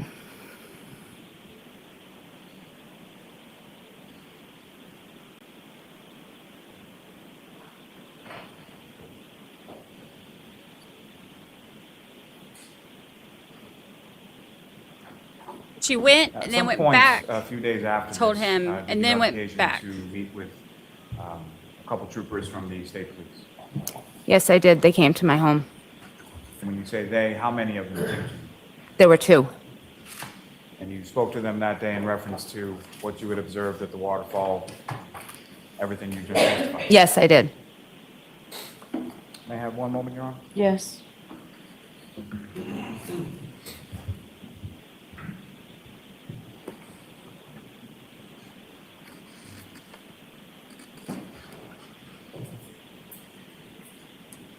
They'd be hard pressed to get me to remember a time. I told y'all I have to look at my phone and stuff. I'm terrible with times. Just one last question. When you, Mrs. Albert, when you came over to Fairview Road that first time with the donuts, as far as the inside of the house, what, if anything, did you observe as far as the condition of the home or anything about the home that seems abnormal or out of place or off, from the evening before when you were there? Nothing. I have nothing further for this witness, Your Honor. Okay, Ms. Giannetti? Thank you. Good afternoon, Ms. Albert. Good afternoon. You and I have never met, correct? Correct. I just wanted to pick up on a question and an answer that Mr. Lally asked you and that you responded to. He had just asked you whether or not a few days later you spoke with a couple of state troopers. Do you recall that question? Yes. And your answer was yes? Yes. You would agree with me that it was more than just a few days later, correct? I don't It was recall. February 10th of 2022 that two state troopers came to speak with you and your husband, Chris, correct? Correct. And so we're talking about 13 days later, almost 2 weeks later, correct? If that was the date, yes, correct. Prior to February 10th, no investigator from this case bothered to talk to you or your husband, correct? Correct. Now, in terms of the two investigators who did come, you knew one of them quite well, did you not? I knew them. I wouldn't say quite well, but I knew them. Okay, and when you say you knew them? Him. I'm sorry, him. Okay. And who was it that you knew? Michael Proctor. Michael Proctor was the brother of one of your close friends, correct? Correct. You're close friends with Courtney Proctor, correct? I am. And by the way, your maiden name is Daniels, correct? Yes, it is. And you have a sister, Jill Daniels, correct? Yes, I do. And you would agree that Jill Daniels is also lifelong best friends with Courtney Proctor, correct? Yes, she is. And in terms of your relationship with Courtney Proctor, you socialize with her, do you not? Objection. Do you? Occasionally, yes. Go out for drinks with her, correct? Yes. You've attended parties with her, correct? Yes. You've also provided childcare for her children, correct? Yes. Objection. Move to strike. All right, I'll see you on sidebar on this, Ms. Giannetti. Oh, everybody. Can't unring that bell.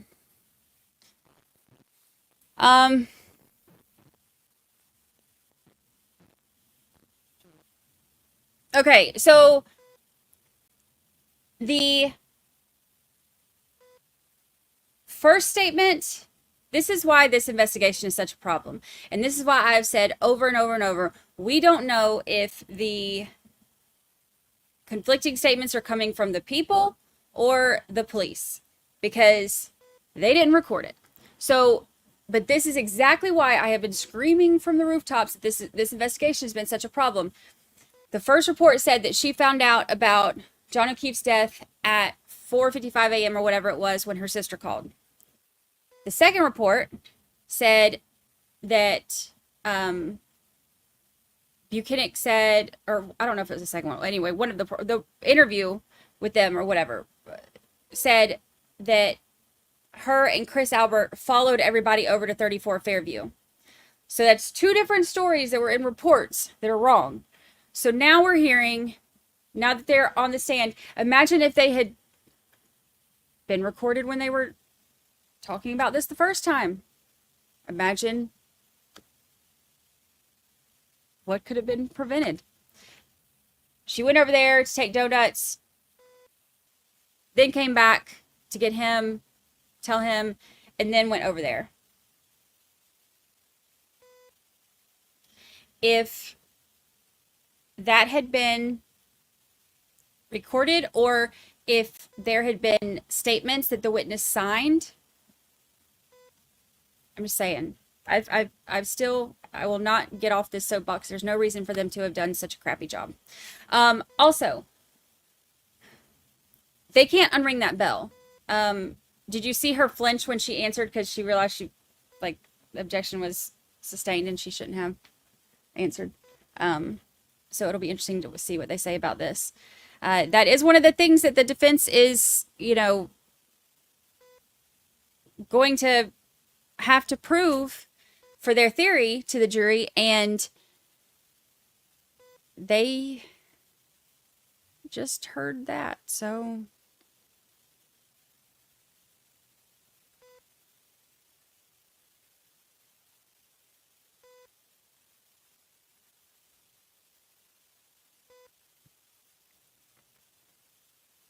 it's simply asking too much. It's asking too much.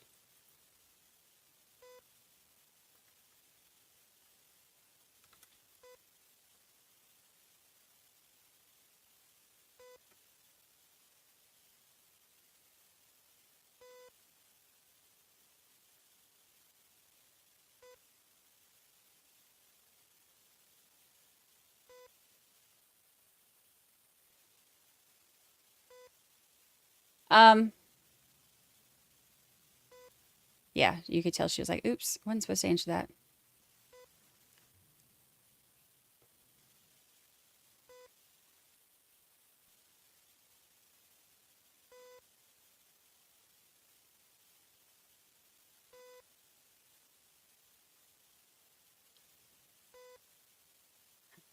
How do they just drive around with that much low visibility? It just starts raining and I'm going inside. Yeah, if it's raining, I'm canceling all my plans. What just happened? I missed it. So he was questioning about Proctor and knowing about Proctor. And he asked about her providing childcare.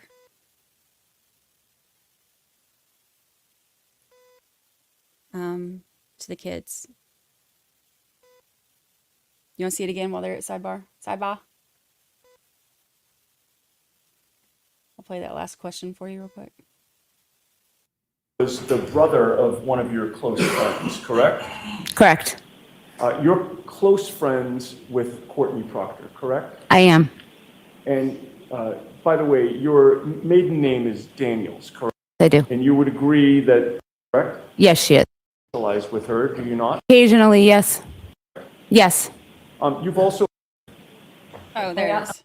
cared for her children, correct? Correct? Yes.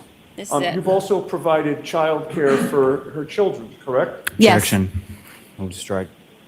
All right, I'll see you at sidebar on this, Mr. There you go, everybody. Oops. She was like, oops, wasn't supposed to answer.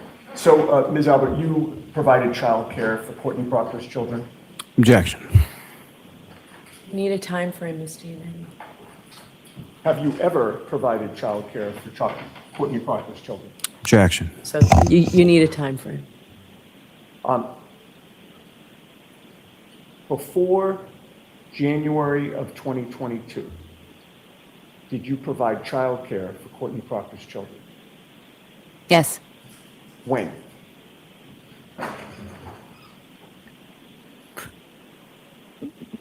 $2019. Just that 1 year? Yeah, it was pre-COVID.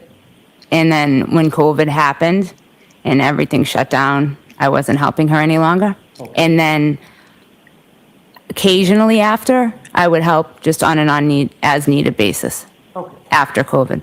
And during that year of 2019, how often did you watch her children? 2 days a week. And she had a boy and a girl? Correct. What were their names? Jack and Caroline. And Jack and Caroline were Trooper Proctor's niece and nephew, correct? Yes. The Proctor family entrusted you with the care of their children, correct? Objection. It's sustained as asked. You know that Michael Proctor is a state trooper, correct? Yes. You knew that he also was from Canton? Yes. You knew his wife, Elizabeth Proctor? Yes. And you were also aware that Courtney Proctor had recommended you to also watch Michael Proctor and Elizabeth Proctor's children, correct? Objection, move to strike. That objection sustained. But you go back a long way with Courtney Proctor, correct? Correct. In fact, you were certainly at her wedding, correct? Objection. Sustained. Your son was a ring bearer at that wedding. Objection. All right, so we'll sustain that through this witness. You've spent time at Michael Proctor's childhood home, have you not? Yes. You've been to the pool at the Proctor's house, correct? Yes.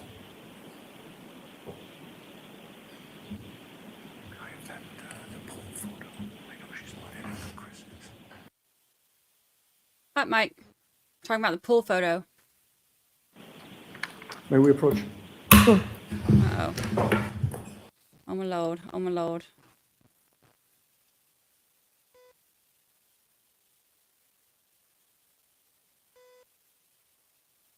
Oh my lord. Oh my lord. Pool photo. My stomach is like...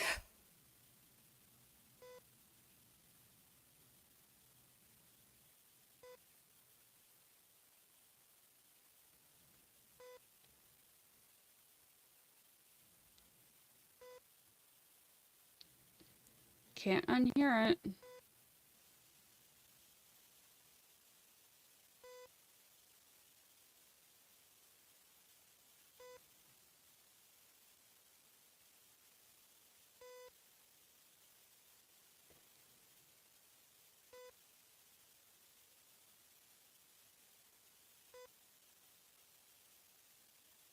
It is a spicy trial. I'm sorry, I'm reading somebody else's comments. Oh my gosh. I knew of someone named Michael Proctor.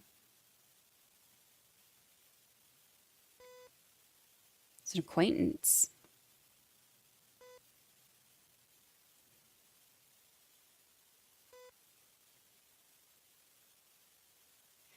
Alika says it doesn't make her innocent, but what are they lying for?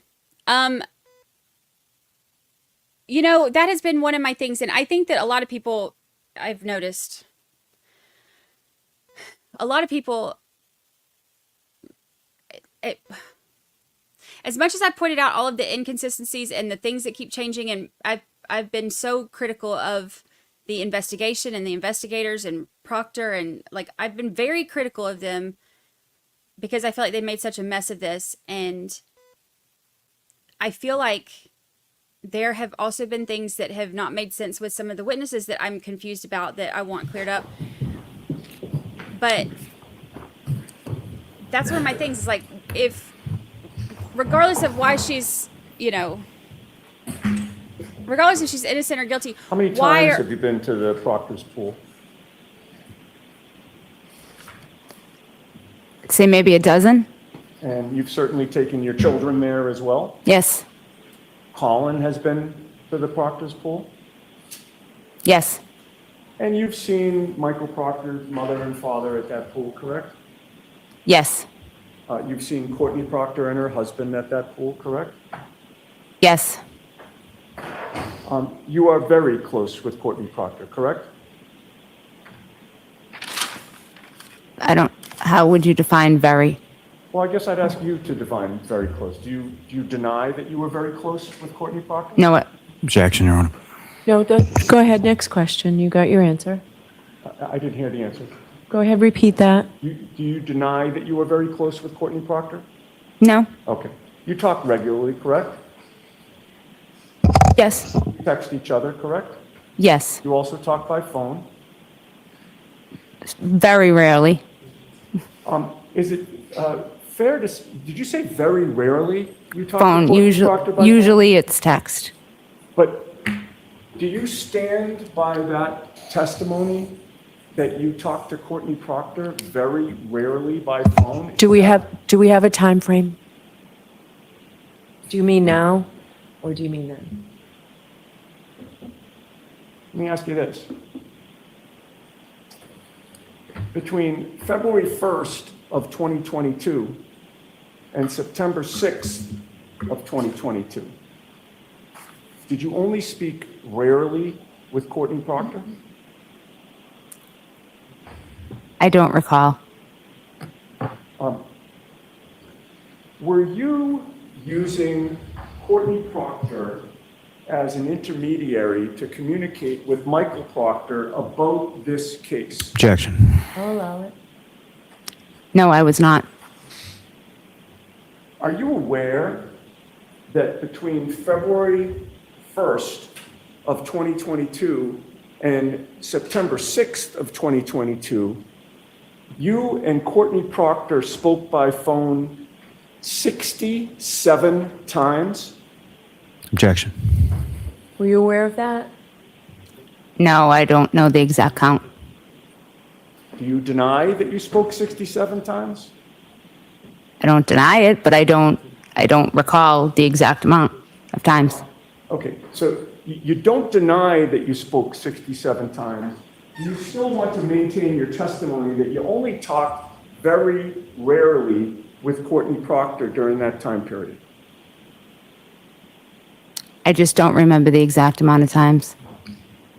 Well, you know that my client, Karen Reed, was arrested in connection with this case on February 1st of 2022, do you not? I do. You spoke to Courtney Proctor that date for 12 minutes by phone, correct? I don't recall exactly. I don't remember exactly.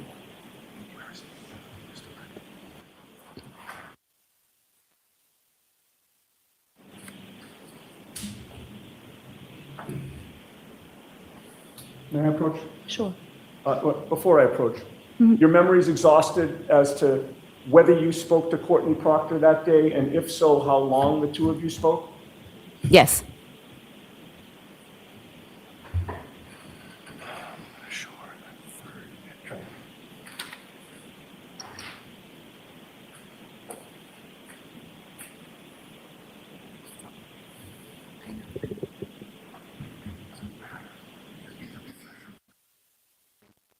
I mean, Sure. I'm showing you a document with a number of... Just show it to her. Right, no, I just wanted to point out which one that I'm pointing out. So the third, I was going to say a number of lines. The third line down, if you would take a look at that specific date and time and see if that refreshes your memory about whether and how long you spoke to Courtney Proctor on February 1st of 2022. Can you see that, or do you need glasses? No, I can see it. I do have a pair of readers that I need as well, if you need to borrow them. Yes, if I could. Of course. Thank you. I And, left mine downstairs. I just got these, and it's like the Misty and middle- Eddie, just bring them up, Sorry. please. It took me a while to figure them out, but anyway. Thank you, I that's- appreciate it.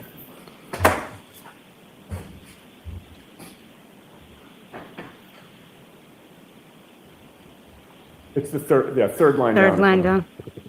Yes, I see it. I don't recall. Okay. It's a long time ago. Thank you. And you say that having seen this record, it does not refresh your memory that you spoke to Courtney Proctor for... Don't, it does not refresh your memory. That's where you have to leave. Okay.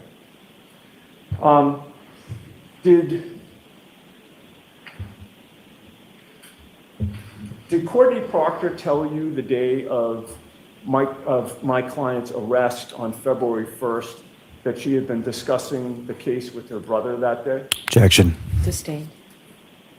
Did you speak to Courtney Proctor that day in any fashion? What day exactly? The day of my client's arrest on February 1st of 2022. That was on the sheet you just gave me? It was. Well, I did, obviously, if it was on that sheet. Okay. And when you talked to her, did she tell you that she had discussed the case with her brother? Objection. Sustained. Were you notified that Karen was going to be arrested? Objection. Sustained. What did you discuss? I don't recall. The next day, February 2nd of 2022, was the day that my client was arraigned back in Stoughton District Court. Do you recall that? Yes, I do. You spoke to Courtney Proctor 3 times that day before my client's publicly televised arraignment at 9 a.m. Did you not? Again, I don't remember. After the arraignment, you spoke to her again for 27 minutes, beginning at 10:58 a.m. Did you not? I don't recall. Okay. So your testimony is, well, strike that. My client's arrest was pretty big news in Massachusetts, wasn't it? Objection. Sustained. You were aware that my client had been arrested, correct? Yes, I had seen it on the news. You were aware that she was being arraigned the very next day, were you not? Yes. This case involved your family, did it not? How do you mean it? Well, you knew that John O'Keefe was found dead on your brother-in-law, Brian Albert's lawn, correct? Correct. So necessarily, your family was involved in this case, correct? Somewhat, yes. And you knew that ultimately you'd probably be talked to by investigators from this case, correct? I assume so, yes. Right. Didn't happen for 13 days, but ultimately they did come, correct? Yes. All right. So this case had to have been pretty big news within the Albert family, was it not? Well, yes. Yes. You were discussing it with your husband, correct? Yes. You were discussing it with your other relatives, correct? Yes. You were discussing it with your friends, correct? I don't know about my friends, but Okay. yeah. So is it your testimony that with all of this going on, you confined your discussions about this case just to your specific family members? Not necessarily. No. I mean, clearly, you would have talked to Courtney Proctor about this, correct? Objection. Sustained. So, folks, why don't we end here, right? Ms. Alpert, you'll have to be back tomorrow for your glasses. And jurors, the 3 cautions, please do not discuss this case with anyone. Don't do any independent research or investigation into the case. If you happen to see, hear, or read anything about the case, please disregard it and let us know. And I'll see counsel at sidebar or the jurors. Thank you very much. Jurors is closing your notebooks and leaving.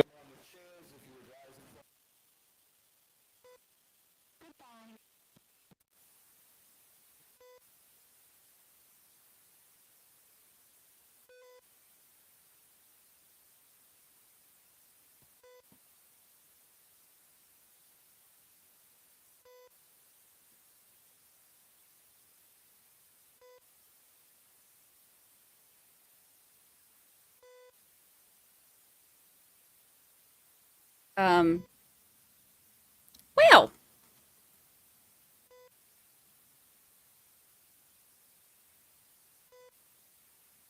I'm still uncomfortable. I'm still like, when things get really tense like that, I'm like, yeah, tomorrow's going to start off big.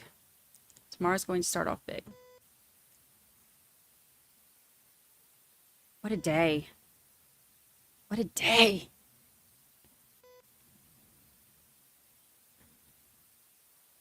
So what are your thoughts about today? We have a few minutes that we can chat before I have to go.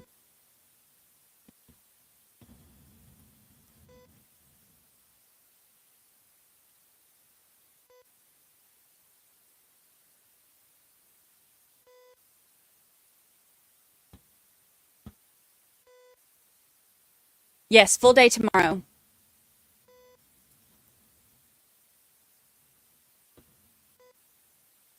I think that, to me, for the defense, look, Proctor's a problem. We all know Proctor's a problem. If you say Proctor's not a problem, then you're choosing not to see that Proctor is a problem.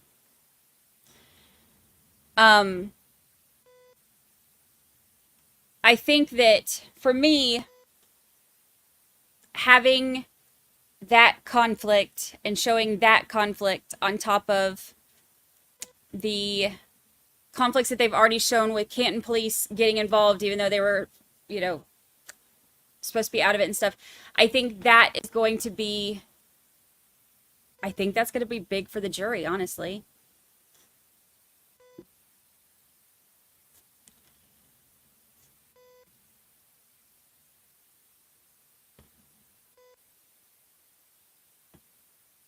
Guessing the text was the one Proctor's sister sent him about her buying a gift for him to thank him. Yeah, I'm gonna buy a gift for him when this is all over to say thank you, and he said she can buy it for his wife.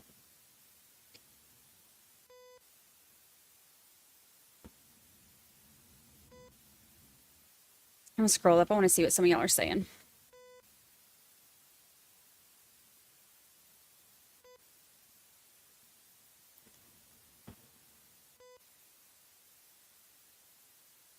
She's gonna go home and call Courtney.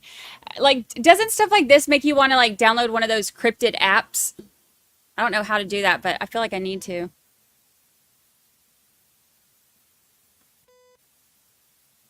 If Karen Reed is found guilty, this will definitely be appealed for the judge's actions. If she's found guilty, they'll file an appeal. You know, pretty much all of them do. But there are a lot of issues with this that, you know, I've been listening to some attorneys' takes on this, you know, because I had so many questions about some of the way that some of this was done. And I've heard a lot of attorneys say that there are definitely some, you know, potential grounds for some appellate issues with this. So, you know, if she gets convicted, we'll see.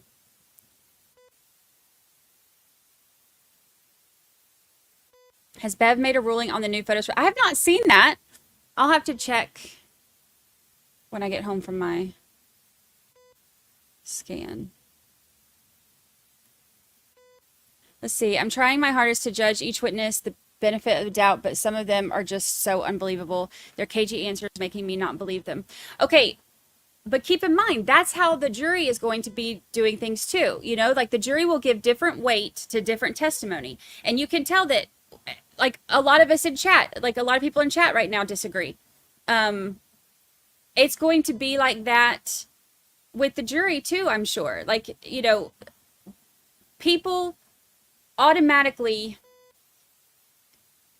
judge people's believability based on their own experience, their own thoughts, their own whatever. Like, so while I may watch a witness and say, this sounds credible to me, another one may not, especially if, you know, let's say the openings were so strong for somebody that they already have in their head that this must be what, you know, what's happening. Then everything that supports that, they're, you know, psychologically, a lot of times will automatically give more weight to than things that go against that. So the jury will all have their own distribution of believability, if that makes sense. Like you can, you know, pick and choose. These things make sense from this witness, but this doesn't, etc. Okay. So See you tomorrow morning. Which is why it's so interesting. All rise, court, please. I think that's part of what makes this so interesting, because, you know, having I won't make you watch the fan. Having the jurors all bringing in their own interpretation of evidence, their own, you know, experience and opinions and thoughts and beliefs and all of that. You have 12 totally different people looking at the same thing and could all see it totally different. That's why this is so interesting. Yes, full day tomorrow. Full day tomorrow. Oh, yes, Adam Montgomery. I will not be able to stream it because I have to go, but I will send y'all over to Mel. Candace said that he is, I know he covered it.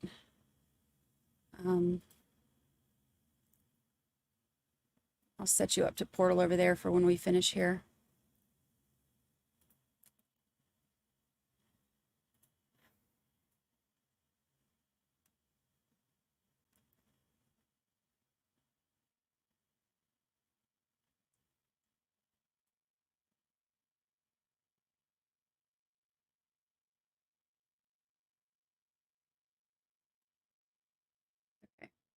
Got that set up.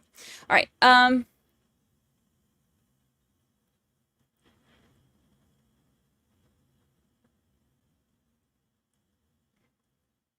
have another, they ended early, so that means I actually get to talk to y'all for a few minutes. I like hearing what all of y'all have to say about everything. Like I says, I hate when they break up a heated cross, gives time for the witness to recollect and think of the testimony. Yeah. Thank you, thank you. Thank you, thank you. I'm just ready for the PET scan to be over so I can get something to eat. I'm hungry. It's funny, I'm never hungry, and then the one day I'm not allowed to eat. I think it's a psychological thing. I don't recall.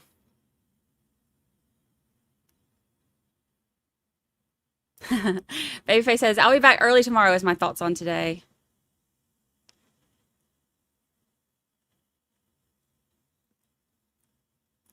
Today wasn't as explosive as I had hoped, but Auntie Bev made sure to ruin my joy. You know, the ones that are going to get the most aggressive are going to be Proctor, Brian Higgins, and Brian Albert. Especially Proctor. And Higgins, probably.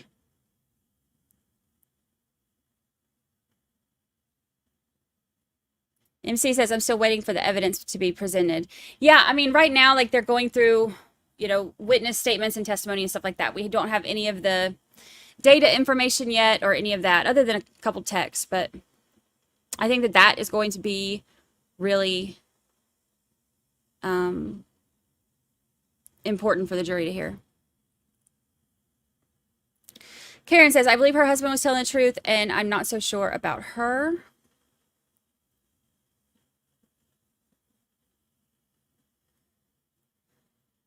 Let's see.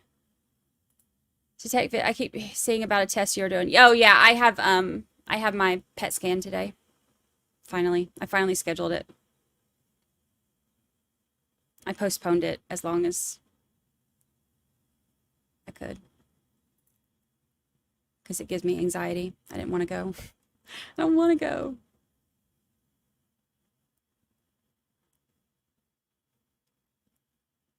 Let's see. A whole lot of misremembering and a lot of different stories. You know, some level of misremembering is going to be normal. I think that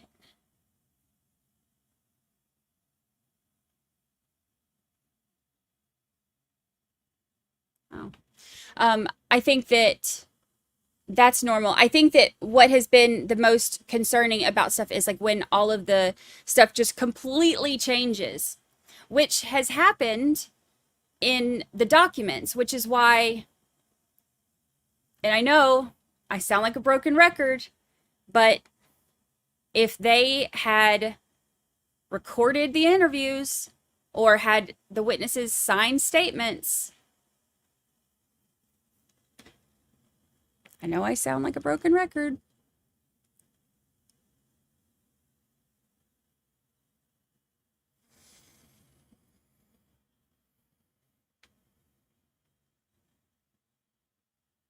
I don't know what it is beeping, but it does that every time that they put us on hold.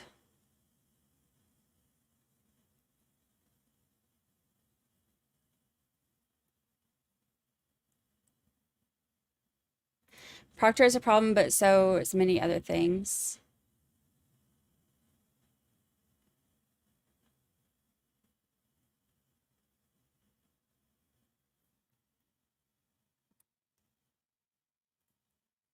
Dallas says, in my opinion, the Commonwealth is trying for a mistrial without implicating any specific person.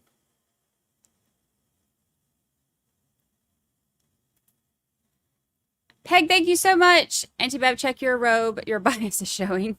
Thank you so much for the super chat. Thank you, thank you. Thank you, thank you. I have seen so many attorneys You know, I go and I'll watch some attorneys' takes on this, and because I'm like, you know, the whole point of us doing this is I'm not an attorney. I'm not, you know, I'm looking at this with y'all. Like, yes, I am a detail person. I am a, you know, I like to deep dive and all that stuff, but I'm not an attorney. This is 13th juror because we don't have to be attorneys or, you know, judges or law enforcement or anything like that to discuss the evidence and debate back and forth and talk about, you know, what makes sense and what doesn't.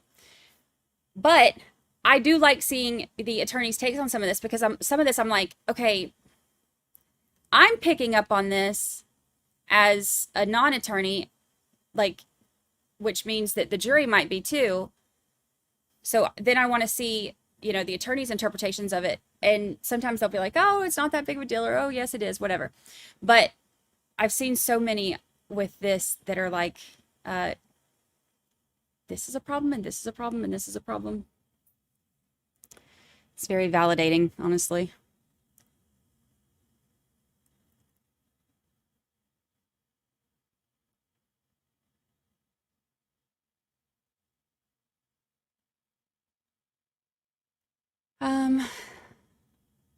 I think it's the first case that I've seen where the judge doesn't instruct the witness not to discuss their testimony with others.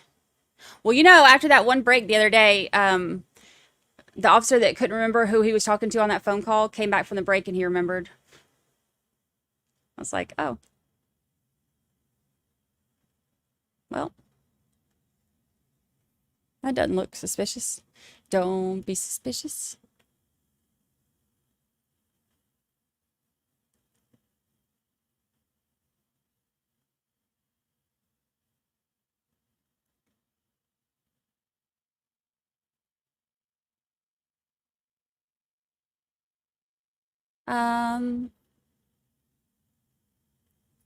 Is that text coming in? I don't know.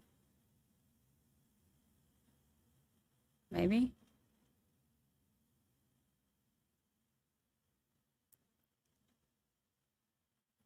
Let's see. The gift was a gently used Lexus SUV. Yeah, they usually stop at 1, not 12:30, but she said earlier today that they were stopping at 12:30 today for whatever reason. You know, the problem is if this ends in a mistrial, or if it's overturned and it has to, like, if there's a conviction that's overturned and it has to be tried again and all that stuff, it is such a circus already. Could you imagine having to, like, go through all of this again? Like, I can't and don't, like, that's why I'm like, they need to be, you know, let's all be very careful and not, I don't know.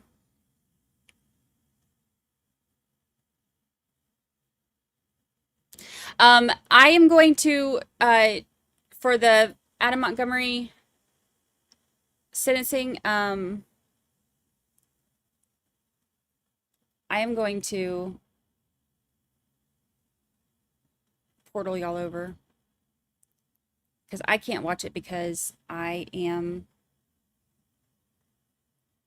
leaving. Getting up out of here, but I still got a couple minutes since they ended early.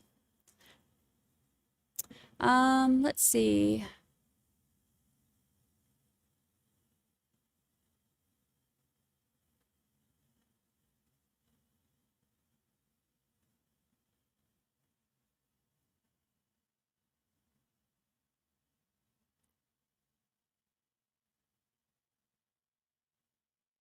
What was the timeline between Chris getting elected and the grand jury? I don't remember. I would have to go back and look. Massive appealable issues. Yeah. Is it rude to ask what the PET scan is for? No, I had cancer in 2020, and then in my scan toward the end of last year, they saw something on my scan, so I did a couple months of treatment in, what was it, January and February and March, whatever it was. And so now I have to have another scan to make sure that it knocked it out. and I've just been putting it off because it's stressful. So I'm finally going to do it today. Did they swap the juror out from this morning? I did not hear anything else about it, and I looked to see if I could find anything. There may have been. I couldn't pay as close of attention, you know, when the trial is on, but I did try to look to see if anybody had said anything about it on, like, the reporters that were in the room, and I couldn't find anything else about it.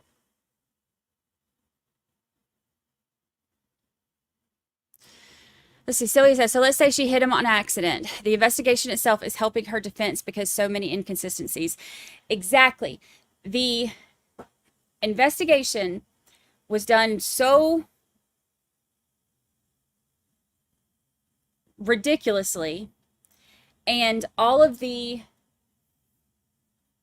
mess that they have made of it has done nothing but help the defense. And I've said this all along. If you think that she's guilty, if you think she did it on purpose, if you think that it was an accident, if you think that, like, you know, that she was like, screw this, I'm going to show him, whatever you think, the investigation and what they have done and what they didn't do, as far as reports go and stuff, you know, that has had a huge contribution on what has made this into such a circus. It's crazy. Let's see. Linda says, I mean, you could tell she was lying about talking to her friend Courtney Proctor about the case.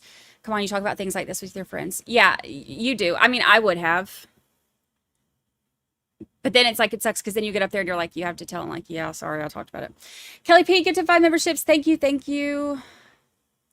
Thank you, thank you. I appreciate it. Welcome to our new members. Welcome, welcome.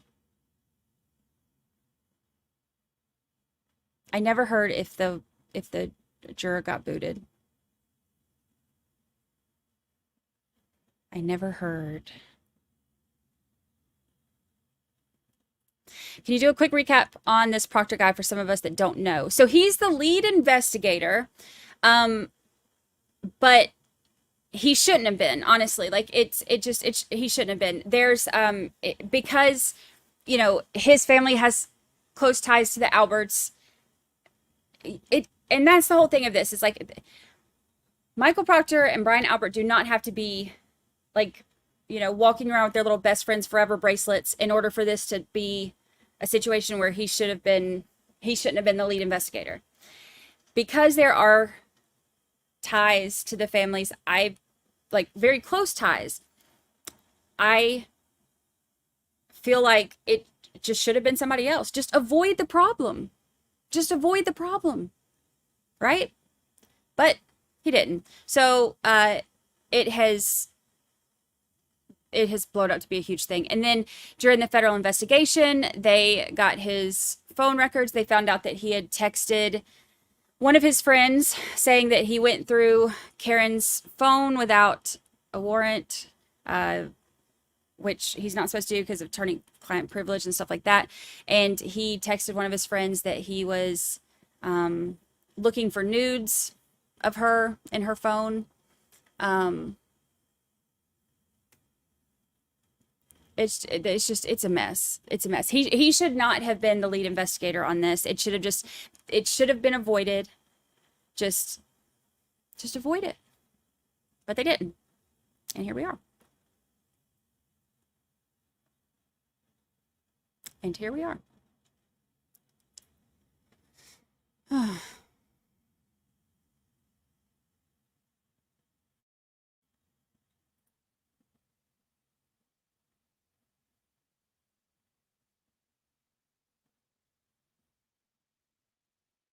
Oh, thank you, Kelly P. Nosy Rosie said, remember the Travis Rudolph trial, the evasive witnesses only helped defense. That's true. The more evasive they were, the less credibility the jury gave them.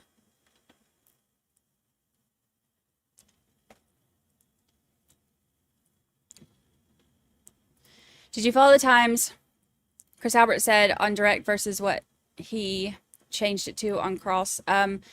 No, but honestly, if you add up my last 2 nights of sleep, I've had 6 hours. And I had no caffeine this morning. So there's a whole lot that I missed today. So I'm going to go back and watch the whole thing when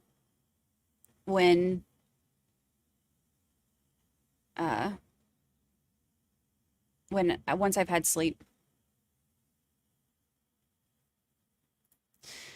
Let's see. I don't think anyone is on a Karen Reed fan train, but if you have followed for a long time, then I don't know how you aren't furious about what the police and Commonwealth have done. Hallelujah. Yes. I agree. To me, and that's what I try to explain to people. To me, my feelings about that are completely independent from her, guilt or innocence. Like, this is a completely separate issue that, like, what I think she did or didn't do is completely separate from what I am pissed off about them doing.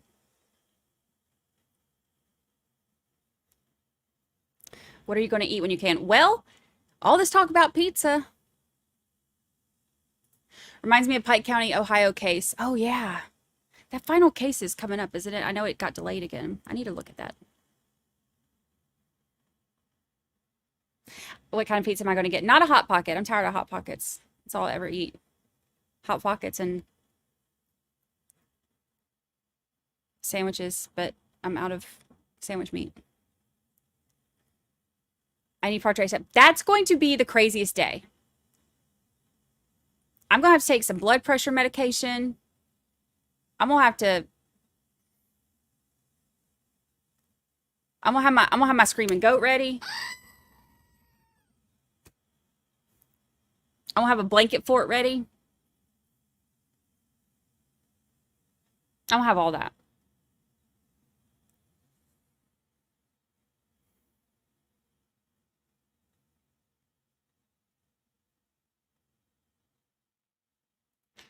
In the witness's defense, the attorney is trying to portray their family as being involved in a cover-up of a murder. They ain't gonna play nice with him. No, and that's why that's why I said, like, it was so tense. I am very uncomfortable during that cross-examination. Like, that kind of stuff is hard to watch because the parent in me, when, Yannetti is asking about Colin, like, the parent in me is like, oh, I'd be pissed if, like, they're, talking about my kid or asking about my kid. I understand why he's asking. I understand, what their theory is. I understand that he has to go through this. But I also understand that, Chris Albert on the stand, like, I would be, like, that's what we do as parents. We go into, protective mode. And so, I mean, I get it. I get it. I'm scared of all of them. Oh, I have missed. Here's our stats. Sorry, I'm way behind on chat because I was reading all y'all's stuff. 2 witnesses, 10 sidebars, 51 objections. That's the most we've had in a day in quite a while. 47 if any's, a sniffer and a gum chewer and a whole lot of words I'm not allowed to say on here.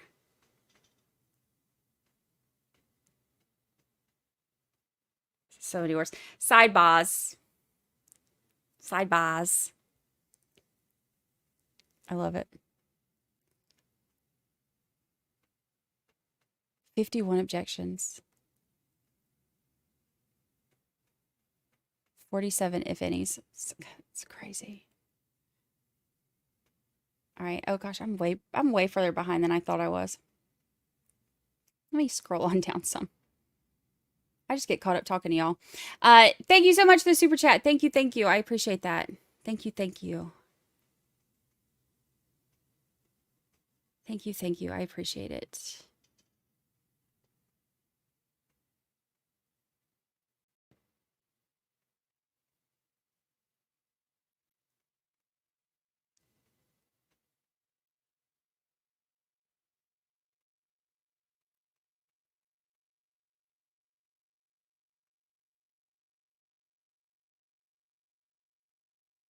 I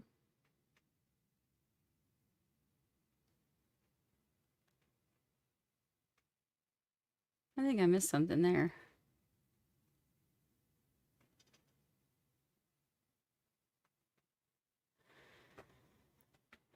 I'm going to skip over that and assume Mons handled it. Let's see. The case was sent to the state, and Proctor just happened to be the guy in line. I think they should have gone to next in line.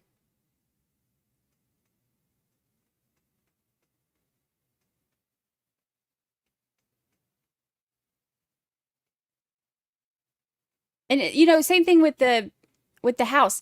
Like when they're talking about, you know, not having, he's like, we didn't have probable cause and all that. Like, there's a dead cop in your yard, bro. That's,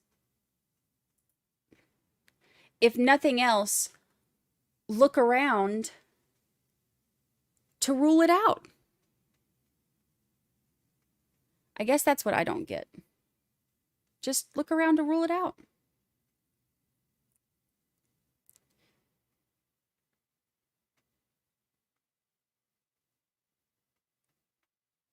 Okay, I think oh no, I'm still not caught up. I am so far behind. I just get caught up talking to y'all.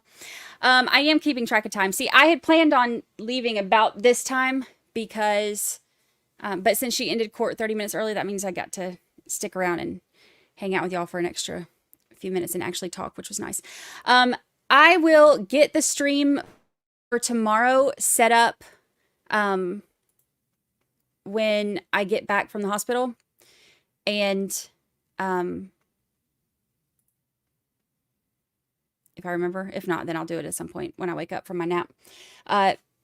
If you have not checked out the podcast yet, please do. Episode 12, I stayed up late last night to finish it. So episode 12 is out. It's on Spotify, Apple, all the places, all the things. So, check it out if you haven't. I appreciate y'all hanging out with me today. I appreciate the way that you all talk about the evidence and the stuff that's being presented, and you do it in such a respectful way with each other. I love that so much. I know that I keep saying that, but it's just not something that you find everywhere, which is why I'm so glad that how many 1,600 people were civil with each other while talking about this. Go figure. All right. I'm going to get out of here.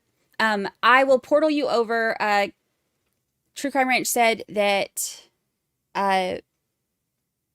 Mel is covering this, so I'm going to send y'all over there so you can watch it. And make sure you hit the like button on your way out. Hit the like button when I get y'all over there, raid you, go raid his stuff. And I will see y'all bright and early tomorrow. It's going to be a big day tomorrow. Fireworks are coming. Crazy, crazy. All right, y'all. I love you. I'll see you tomorrow.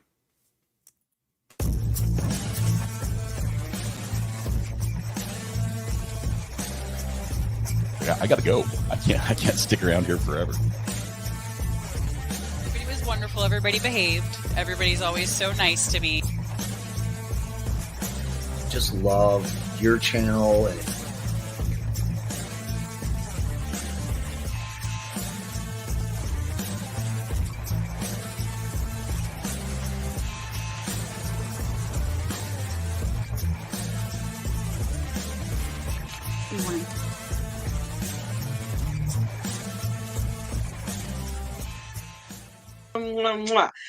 Goodbye, good people. Now, how the heck do I get out of here?